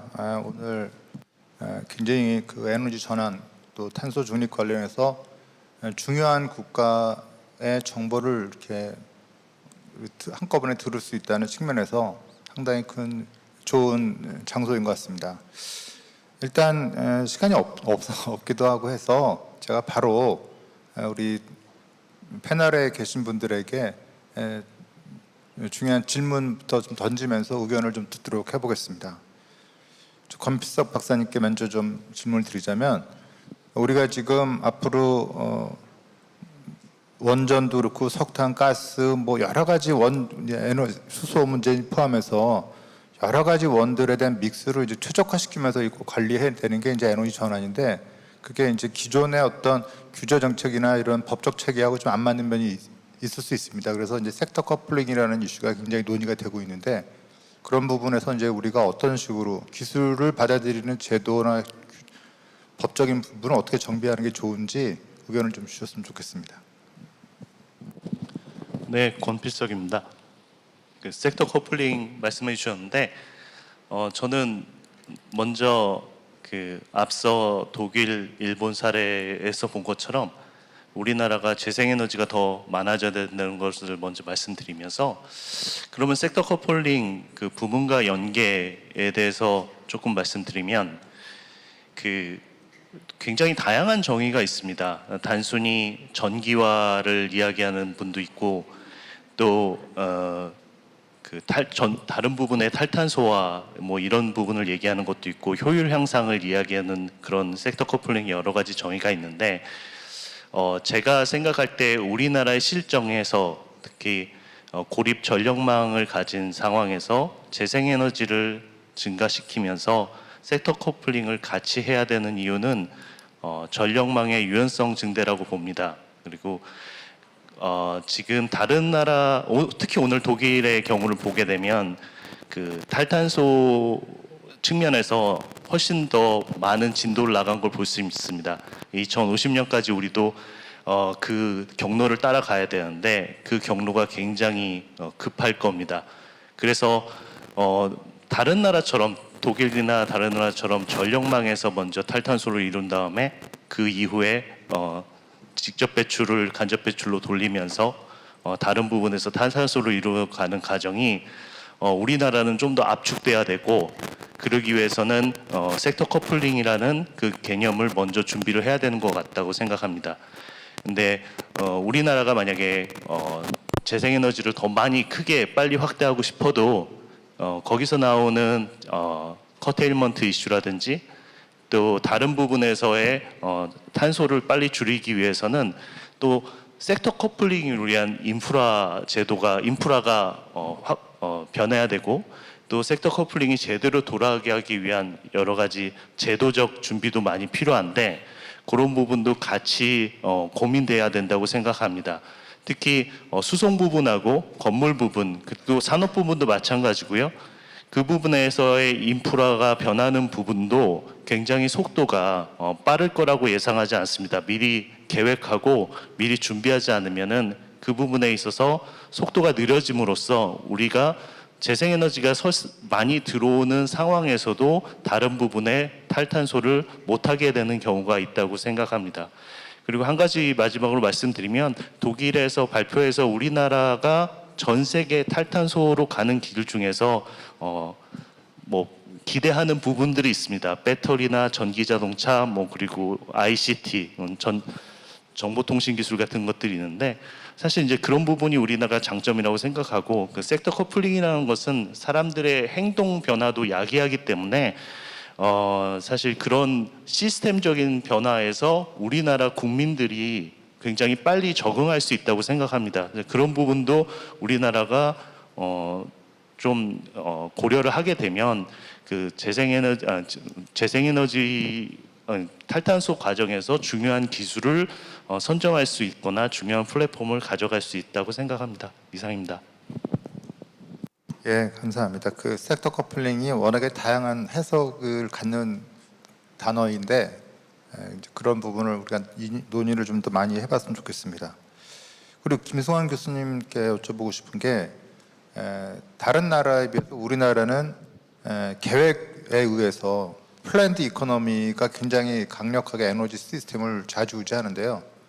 그런 측면에서 보면은 앞으로 이제 전력 수급 계획도 그렇고 가스 수급 계획도 그렇고 에너지 기본 계획도 그렇고 이런 계획 체계가 어떻게 진화하면 좋을지, 어떻게 진화해야지 여러 가지 이런 문제를 착실하게 투자에 대한 불확실성을 최소화하면서 진행이 될지 한번 그런 의견을 한번 주셨으면 좋겠습니다. 네, 그 최근 들어서 그 많은 분들이 시장 경제가 탄소 중립을 이끌 수 있다라고 얘기를 하시는데 저는 개인적으로는 그렇게 생각하지는 않고요. 실제로 독일이나 일본 사례나 중국 사례나 이런 사례들 그리고 유럽의 모든 영국 같은 경우에도 그러니까 시장 경제를 활용하고는 있지만 실제로는 다 폴리시 드리븐 탄소 중립을 추진하고 있습니다. 그러니까 과거에 2000년도 초반에 우리가 에너지 시장 자유화를 했을 때는 전원별 목표 타겟 그 쉐어라는 게 없었습니다. 근데 그게 이제 탄소 중립이라는 의제가 떠오르는 순간부터는 그 타겟을 설정하지 않으면 시장이 정부가 원하는 쪽으로 가지 않는 상황들이 벌어졌었고요. 그래서 각국 정부들은 결국 다시 폴리시 드리븐, 그러니까 약간 하이브리드 형태의 플랜드 이코노미 형태로 다 되돌아왔다라고 저는 평가를 하고 있고, 근데 마침 우리나라는 시장 측면으로 진화를 안 하고 가만히 있었는데 다른 국가들 다시 이제 우리나라랑 비슷한 시스템으로 돌아오고 있는 것 같이 저는 느끼고 있고요. 근데 그 이유는 탄소 가격이 우리가 시장에서 거래되는 재화의 내재화가 제대로 안 돼 있기 때문입니다. 그러니까 탄소 가격이 이론적으로 완벽하게 내재화가 돼 있다면 시장의 힘만으로도 탄소 중립을 달성할 수 있습니다. 하지만 그런 것들이 EU ETS조차도 제대로 되어 있지 않기 때문에 저는 그 완전한 탄소 가격의 내재화가 이루어지지 않는 한 시장의 힘만으로는 롱텀 드라이브를 얻기는 어렵고, 그래서 아주 현명한 폴리시 드리븐 접근이 필요하다라고 생각이 되고요. 그래서 이제 우리나라가 갖고 있는 체계는 일견 굉장히 답답해 보이고 뭐 느리고 좀 덜 비효율적인 것처럼 보이지만, 이게 조금만 고치면 개선해 나가면 굉장히 강력한 체계로 동작할 수 있다라고 생각을 하고 있습니다. 그래서 우리가 갖고 있는 이런 에너지 체계, 그러니까 계획들이 장점이 뭐냐면, 상위 계획에서 한번 딱 목표를 세우면 그 하위의 어떤 그 하위 세부 계획들, 하위 로드맵, 그리고 그 관련된 공공기관, 그다음에 공기업들이 순식간에 정렬이 됩니다. 그거를 우리는 저번 정부의 마지막 해에 목격을 했었는데, 사실 가장 큰 리스크는 정권이 바뀌었을 때 폴리시가 바뀌어버리면 다시 원래대로 돌아간다라는 그 단점이 있긴 하죠. 근데 어쨌든 우리가 그 체계를 약간 정치적인 것과 좀 무관하게 일관성을 유지할 수만 있다면 굉장히 강력한 체계다라고 말씀을 드릴 수가 있고요. 다만 좀 우리가 노력해야 될 부분은, 우리가 항상 정부는 할 수 있는 만큼만 목표에 담으려고 하는 경향이 있는데, 우리가 이제 과거의 학창 시절을 생각해 보면 80점 맞으려고 공부하는 친구들은 절대로 80점 못 맞습니다. 근데 100점 맞으려고 공부하는 친구들은 온갖 수단을 동원합니다. 녹음하고 교과서를 뭐 10번 암기하고 사교육 받고 온갖 수단을 동원하거든요. 그렇게 해서 100점보다 훨씬 더 많은 노력을 해서 겨우 100점을 맞는 거죠. 그렇기 때문에 우리가 이런 원리들, 어떤 분은 이제 SNS에서 opportunity based planning이라는 용어로 이제 표현을 하셨었는데, 우리가 기회를 보고 그 기회에 맞는 담대한 목표를 세워야 이 체계들이 더 빠르게 동작할 수 있다라고 얘기를 하고 싶고요. 오늘 발표에서도 이제 독일 같은 경우에는 저 숫자를 과연 할 수 있어? 라는 느낌이 들 정도의 숫자들 얘기를 하고 달성해 나가는 모습을 보여주고 있고요. 일본조차도 우리보다 훨씬 담대한 목표를 갖고 있습니다. 그러니까 이런 것들을 보면 우리가 많이 개선해야 되는 부분이 있다라고 말씀을 드릴 수가 있을 것 같습니다. 그 담대한 목표에 관한 부분은 상당히 의미심장할 것 같습니다. 저 개인적으로 상당히 공감을 하는데요.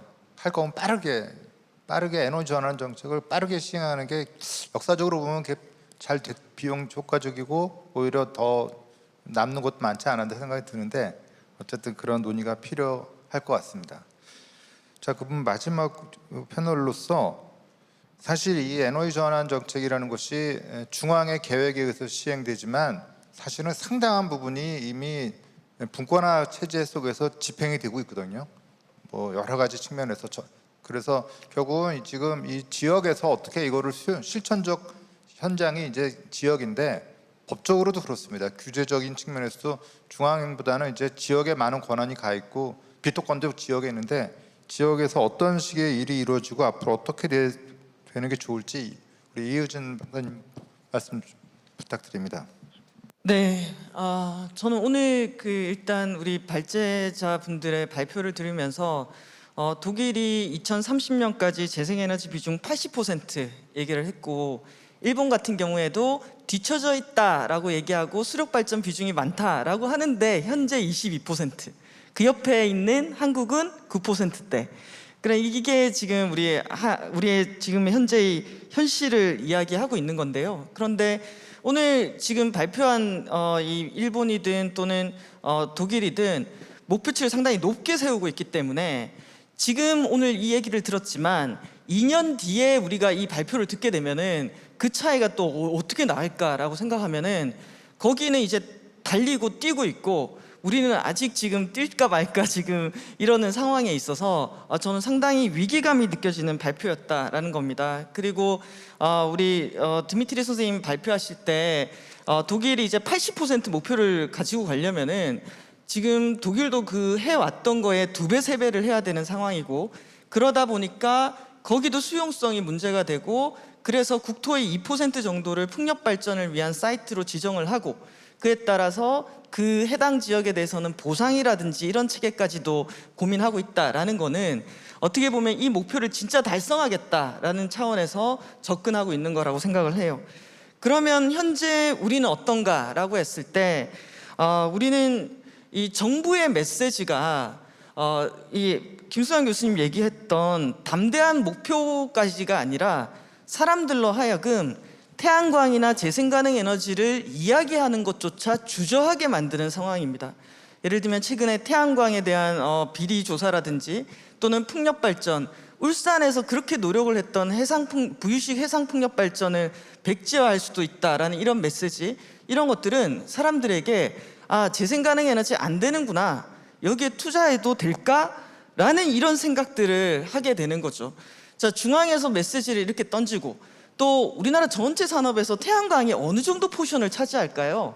저는 특정 대통령까지 포함해서 특정 산업 하나를 이렇게 안 된다고, 이렇게 조사하겠다고 하는 상황 자체를 본 적이 없거든요.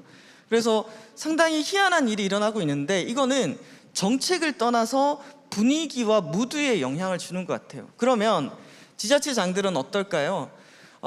이번에 민선 8기가 시작되면서 제가 있는 녹색전환연구소에서 민선 8기 지자체장의 취임사와 인수위 보고서를 전량을 저희가 다 한번 분석을 해봤습니다. 그랬을 때 이번에 17개 광역 지자체 중에서 단 3명만이 취임사에서 기후변화에 대해서 얘기를 했습니다.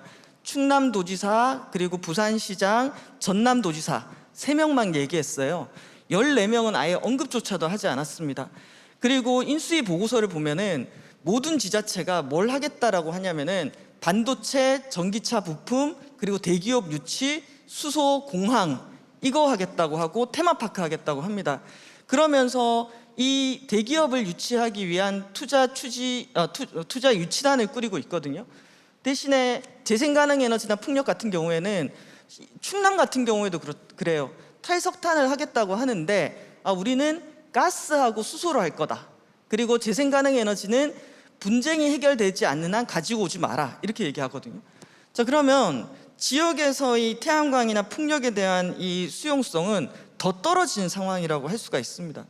그랬을 때 이걸 어떻게 할 거냐라고 했을 때 저는 이런 상황이 오래 못 간다라는 것을 한 2, 3년 안에 정부도 지역도 깨달아야 된다고 생각합니다. 다행히 국내외적인 압박이 상당하고 이번에 삼성전자 아리백 이렇게 된 것처럼 오히려 지역이 살아남기 위해서는 재생가능 에너지 비중을 높이고 그것이 산업화돼야지 이제 확실하다라는 메시지가 갈 필요가 있는 것 같아요. 최근에 미국의 인플레이션 감소법 때문에 한국의 대기업들이 미국이나 다른 나라로 빠져나갈 것 같고, 또 기업들이 들어간다 하더라도 수도권 인근으로, 최근에 산업 형태가 그렇습니다. 그래서 빠르게 지자체들이 자신들의 미래의 방향이 이 방향이 아니라 이렇게 가야 된다라는 것을 계속해서 얘기해주고 또 설득하고 그에 맞게 제도를 만들어가는 그런 상황으로 저는 만들어가야 되지 않을까라는 생각이 들고요. 그랬을 때 오늘 최근에 한전이 전기요금 40% 인상한 얘기를 했습니다. 저는 이런 것들이 우리가 이제는 돌이킬 수 없는 여러 요인들에 부딪혔다라는 생각이 들고, 이렇게 이렇게 전기요금이 올라간다라고 했을 때 우리도 여러 정책이라든지 이런 것들을 디자인해서 이렇게 전기요금 상향된다 그러면은 자기 집에 지붕 위에 태양광 올리고 재생가능 에너지로 하는 것이 장기적인 대안이다, 이런 메시지들이 좀 갈 필요가 있지 않을까라는 생각이 듭니다. 그래서 지금 상황은 이런데 어떻게 앞으로 남아있는 4년이나 5년 사이에 우리가 아주 낡은 방식으로 지역의 발전 전략이라고 생각하는 것들이 더 이상 지속 가능하지 않고 이제는 재생에너지를 기반으로 하는 산업이나 생산, 분산 에너지 시스템으로 전환해야 기회가 있다, 라는 이런 내용들을 만들어내는 힘이 필요한 것 같습니다. 제가 있는 지역 에너지 전환 전국 네트워크에서도 그걸 중심으로 좀 활동을 해보려고 계획을 하고 있습니다. 감사합니다. 예. 그 아리백 삼성의 아리백 선언이 이제 어떤 영향을 미칠지 다 이제 추이를 잘 보고 열심히 보고 있는 것 같습니다. 세 분 의견 잘 들었고요. 지금 오늘 발표한 중국 케이스하고 독일 케이스 또 우리나라 이 부분의 공통점은 제가 보기에 전 세계적으로 봤을 때 가장 강력한 제조 국가들의 케이스 스터디인 것 같습니다. 독일도 제조 국가고 제조업 우위가 국가고 또 한국도 어느 정도 제조 국가고 중국은 세계의 공장이다 이렇게 말 나올 정도니까 사실은 이 강력한 제조업을 가진 상태에서 에너지 시스템을 바꾼다는 것은 사실 굉장히 어려운 일임에도 불구하고 우리나라에 비해서 독일은 그런 측면에서 굉장히 큰 성과를 내고 있고 중국도 사실은 굉장히 큰 노력을 하고 있는 나라라고 저는 봅니다. 그런 측면에서 여기 계신 발표했던 분들 또 우리나라 부분에서 봤을 때 어떻게 제조업 위주의 국가가 이 탄소 중립에서 어떻게 가는 게 현명한지 선의 경험을 가지신 분들의 의견도 좀 듣고 싶고 또 아까 이유진 박사님 말한 것처럼 전 세계적인 공급망 체인이 조정되는 시점에서 우리는 또 어떻게 가는 게 좋은지 이러한 논의들을 한번 들어봤으면 좋겠습니다. 우리 드미트리 선생님, 독일에서 한국의 제조업 선배로서 한국의 후배 한국한테 뭐라고 조언해 줄 수 있을지.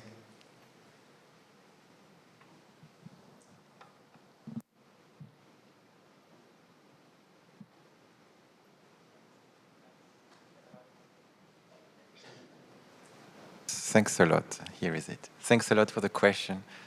Well, indeed, Germany is an important manufacturing country also. And I think the political commitment for long-term decarbonization is now totally embraced by the industry sector. It has been not always the case, but today the industry see that the global economy will be decarbonized in the long run. So betting on developing green industries is actually a competitive edge. And they understood this, I think, quite well. Let's take the example of steel production, for example, which is a global commodity. A lot of investment are required in Germany to replace the blast furnace. Any investment which will be made needs to be climate neutral. Otherwise, we will not meet the long-term 2050 goals, since this manufacturing factory have up to 60 years lifetime. So there is a very vivid discussion in Germany today how to make the new investment decision today or in the next 5 years, which will be climate compatible, using hydrogen, direct iron reduction technologies, for example. And I think the industry is really well prepared to these new challenges. As you know, also, Europe is quite ambitious when it comes to the industry decarbonization with the emission trading scheme, which is impacting industry manufacturing sites with some CO2 price. And the European Union also adopted a regime, climate trade regime, with the implementation of the so-called CBAM, Carbon Border Adjustment Mechanism, meaning in the long run, the European industry will actually not be impacted by unfair competitivity from other countries which are not meeting high-level climate standards. And I think this should be taken into account in a country like Korea. What will be the export potential of manufacturing product in Korea towards other parts of the world which would have very ambitious climate regime? Because Korea could lose a competitive edge in this regard. So I think the global transition, I mentioned the industry, but I think this is the same in the energy sector, is really going green. And I would advise the Korean industry, which is very strong and also very well perceived in Europe, to embrace this transformation because it's building new job, new investment in a green economy in the future.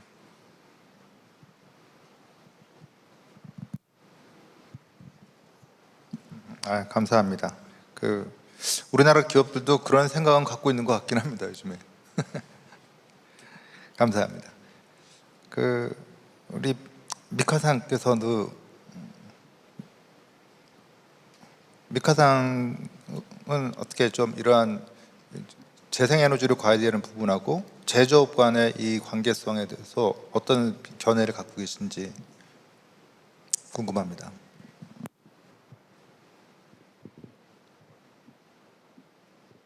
Yeah, thank you very much. I think that the most of the kind of answers are already delivered by Dimitri.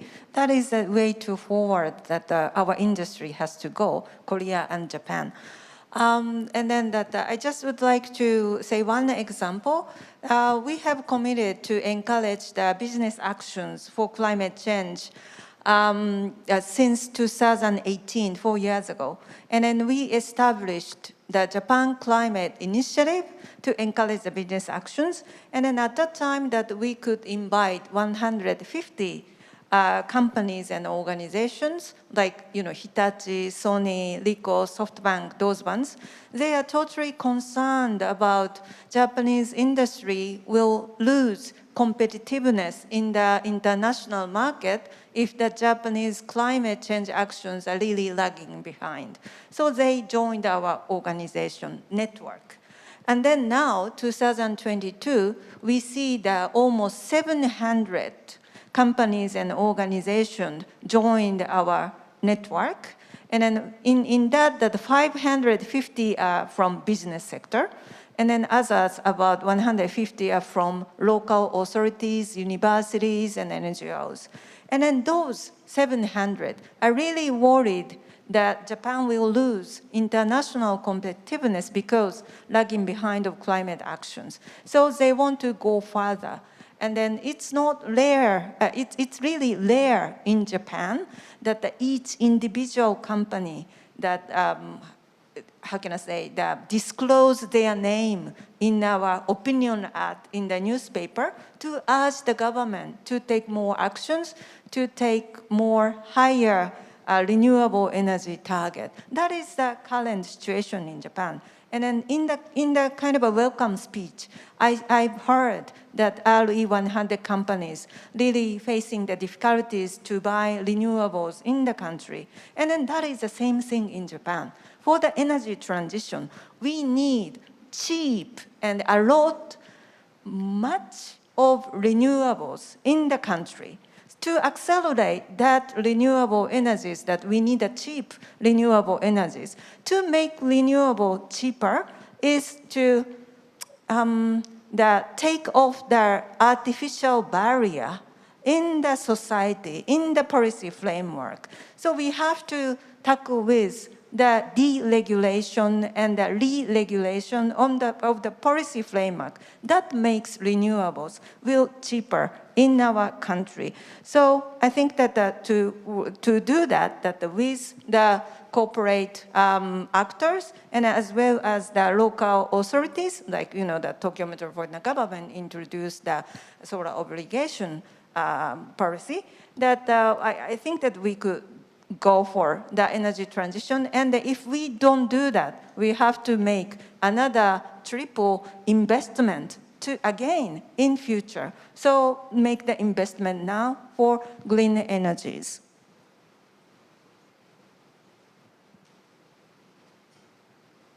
감사합니다. 제조업 얘기는 했지만 아까 우리 모코토상 말씀하신 대로 사실은 입지, 무슨 땅 이게 굉장히 중요한 사안이거든요. 그래서 이제 농업하고 혹은 농지하고 이 농지를 식량 조달하는 문제하고 재생에너지를 공급하는 부분의 양립에 관한 얘기를 주셨는데 그게 아마 일본하고 한국은 비슷한 측면이 좀 있을 것 같긴 합니다. 그래서 미코토 상에게 다시 한번 여쭤보고 싶은 거는 그냥 농지라는 그거 말고라도 농민, 농업 뭐 이런 측면에서 이것이 어떻게 또 다른 선순환의 구조를 가져갈 수 있을지 그게 희망적이신지 이것도 좀 여쭤보고 싶습니다.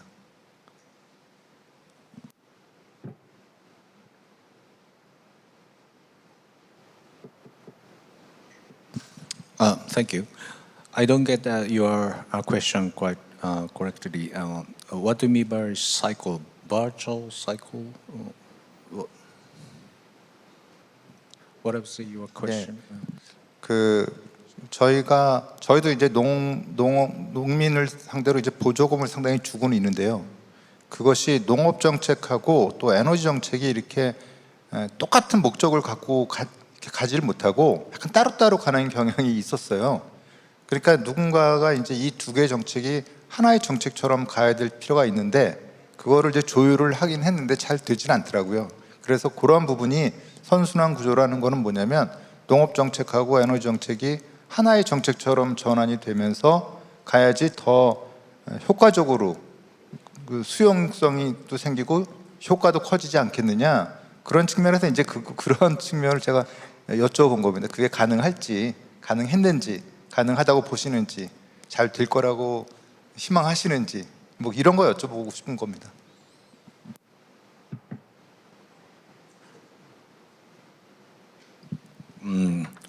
Yeah, thank you for the question. That is very, very good question. Frankly speaking, I do not have an answer for it. Because Japan also facing same difficulty, division of policies between energy and agriculture.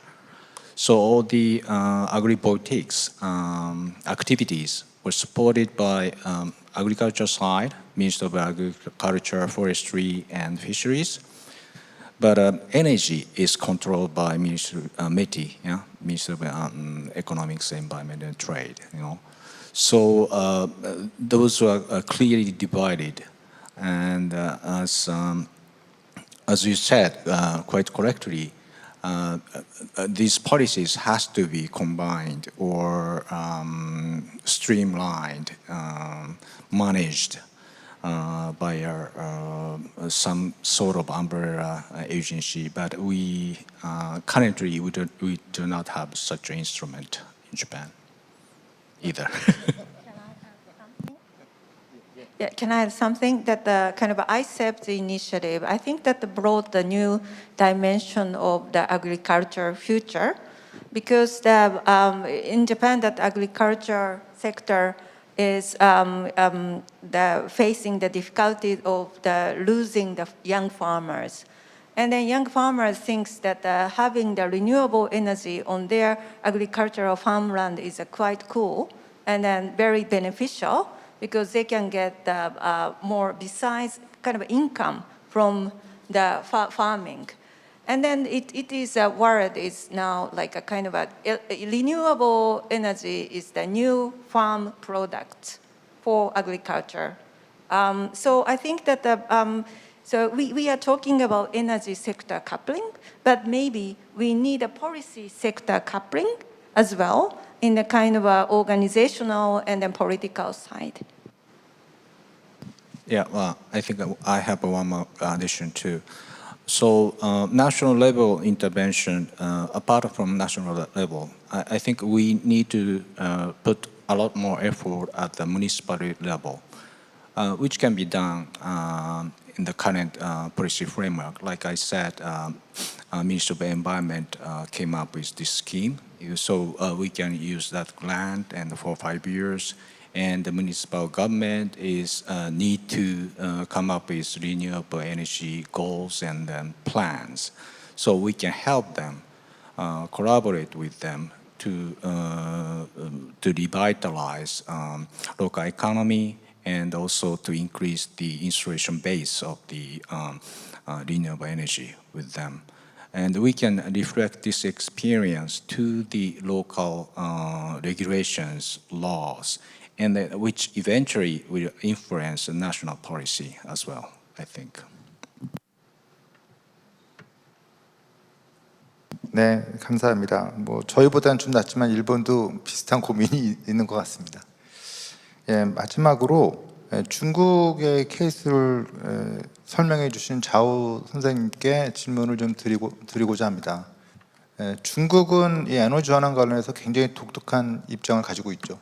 강력한 전 세계의 공장도 가지고 있고 태양광을 전적으로 다 독점적으로 공급하고 있는 나라이기도 하고 그런 측면에서 중국의 이 제조업 정책과 산업 정책과 이 에너지 전환 정책은 아마 또 다른 형태의 극단적인 하나의 그 케이스일 것 같은데 앞으로 그걸 어떻게 전망하시는지 그거 뭐 아시는 대로 좀 설명을 좀 해주시면 고맙겠습니다.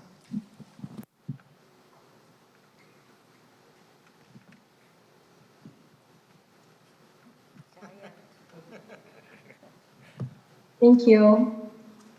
Can you repeat your later part of the question, please? I didn't hear it very clearly. 중국이 지금 고민하고 있는 중국의 제조업의 지위를 유지하고자 하는 욕구와 그다음에 그런 계획과 그다음에 또 에너지 전환을 시도하고 있는 그런 계획을 둘 다 굉장히 강력하게 시행을 하고 계시는데 이런 부분들이 이제 어떻게 서로 잘 유기적으로 연계돼서 논의되고 있는 상황이 어떤 것이 있는지 그런 거를 여쭤보고 싶은 겁니다. 아니면 뭐 에너지 전환 정책 과정에서 제조업에 미치는 영향에 관한 고민은 하는지 뭐 이런 것들에 대해서 좀 모호하지만 브로드하지만 좀 알고 계신 분을 설명해 주시면 감사하겠습니다.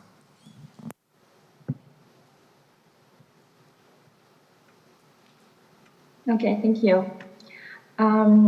So my answer to this is actually pretty similar to Dmitry and Ms. Abayashi's answer to the question regarding the manufacturing based countries. So as I mentioned in my presentation, carbon neutrality is way more than a political commitment. Is not only a task for the government, it's also a task for the whole society. So more stakeholders, like including the big manufacturers, should be involved in the process to better balance the burdens. Agora China is also working on corporate transition strategies for Chinese energy state-owned companies. We believe that they can not only transform their own business, but also provide a feasible pathway for smaller energy companies. And I know that in South Korea, Hyundai Motor also committed to carbon neutrality by 2045. This is a very good example for companies to take initiatives to change. So we strongly believe that the large energy consuming companies share the responsibility to set examples in promoting the national transition agenda in the business sector. And I believe that these state-owned energy companies, they will strictly follow the national policy of achieving carbon neutrality by 2060.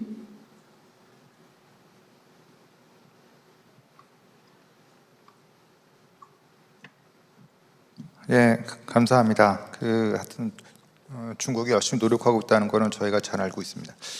시간이 다 돼가지고요. 우리 패널 세 분 중에서 뭐 딱 한마디는 해야 되겠다. 1분 정도 하신 분 있으세요?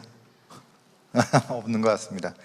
그러면은 오늘 발표해 주신 분 감사드리고 토론에 참석해 주신 세 분 또 감사드립니다. 이걸로 오전 세션 마치도록 하겠습니다. 수고하셨습니다. 플로어의 질문. 네. 죄송합니다.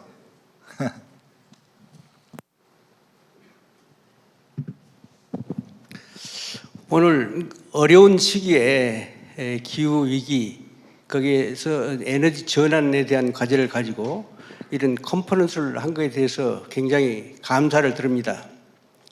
오늘 마치 일본, 독일, 중국 사례를 발표해 주셨습니다. 세 나라 전부 우리나라보다는 앞서가 있는 것은 사실입니다.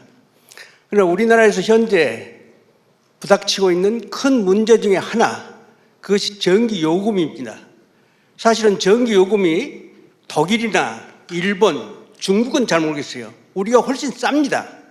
그 싸게 된 이유가 말하자면 업계에서 아니면 정치권에서 원자력 발전을 하기 때문에 그렇게 싸게 전기를 공급하고 또 산업계 말하자면 제조에 상당히 애드밴티지를 줘가지고 우리 이 나라 경쟁력을 키운다 이렇게 하고 있습니다. 그리고 또 이 전기 요금이 그 선거하고 링크가 돼가지고 선거가 되면은 그걸 억제를 하고 있는데 독일이나 일본이나 중국이 우리나라보다 전기 요금이 비싼데도 불구하고 거기에 대한 국민들의 어셉턴스, 국민들이 잘 협조를 해주는지 거기에 대해서 좀 묻고 싶습니다. 감사합니다.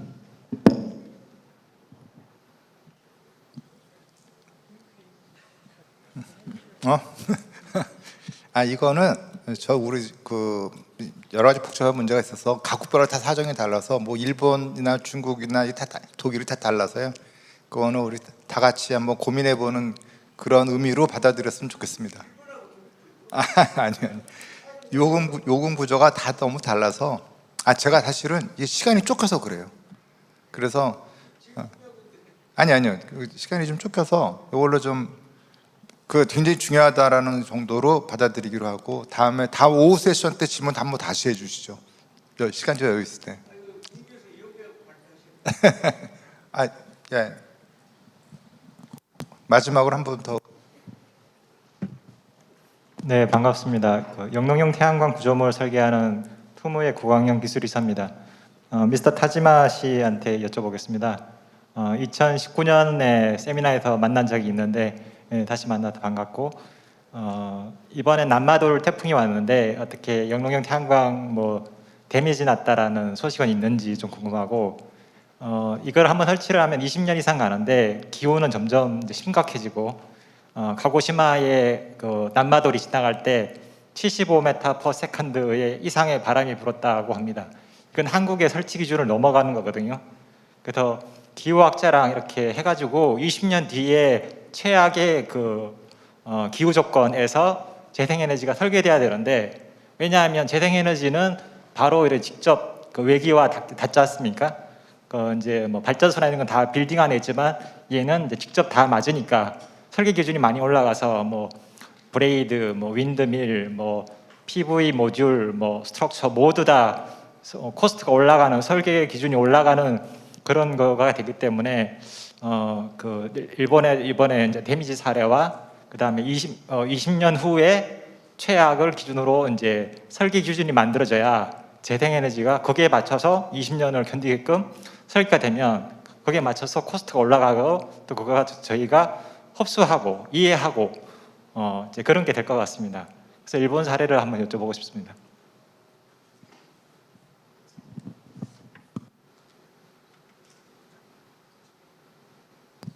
Okay, thank you for a good question. Yes, there were some damages, not this typhoon, but before there are reports that not only agrovoltaics, but PV facilities and also windmills, huge windmills had a damage at the last big typhoon, I think 2 years ago or so. And for this typhoon, last typhoon, I don't have any reports at all.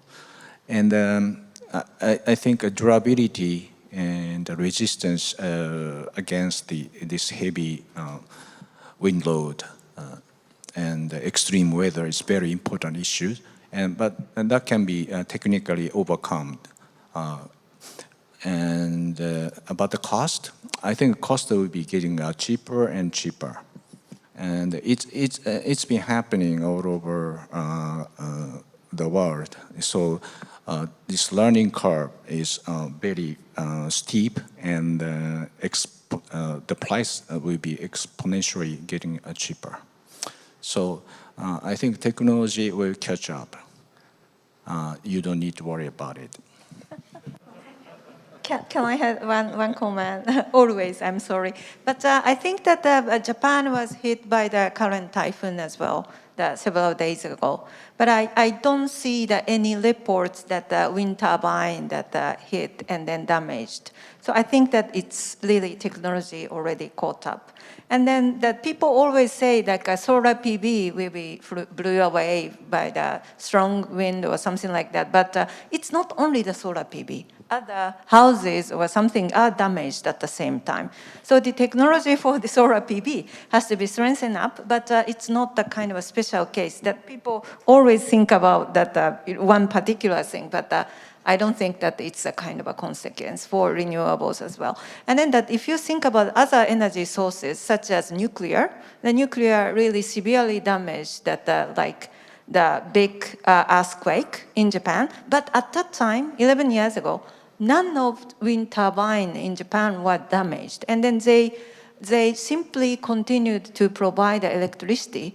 On the other hand, all the nuclear reactors in Japan was shut down. And I think 2 or 3 years ago in Korea, that the Kori nuclear power plant were really forced to stop the generation because of the high wave, I think. So and then larger generation gives the larger impact to the transmission system and then energy system, but not the decentralized energies such as renewables, that if 1 or 2 turbines stop, that it does not damage the whole system, I think.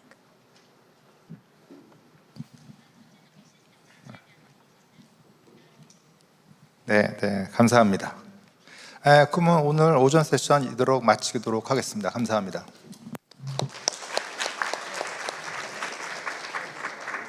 네, 오후 세션은 잠시 후 1시 30분부터 시작이 됩니다. 많은 질문이 있으실 것 같습니다. 남은 자리에서도 자리 떠나지 마시고 질문하시면서 열심히 열띤 참여해 주시기를 기대하겠습니다. 감사합니다.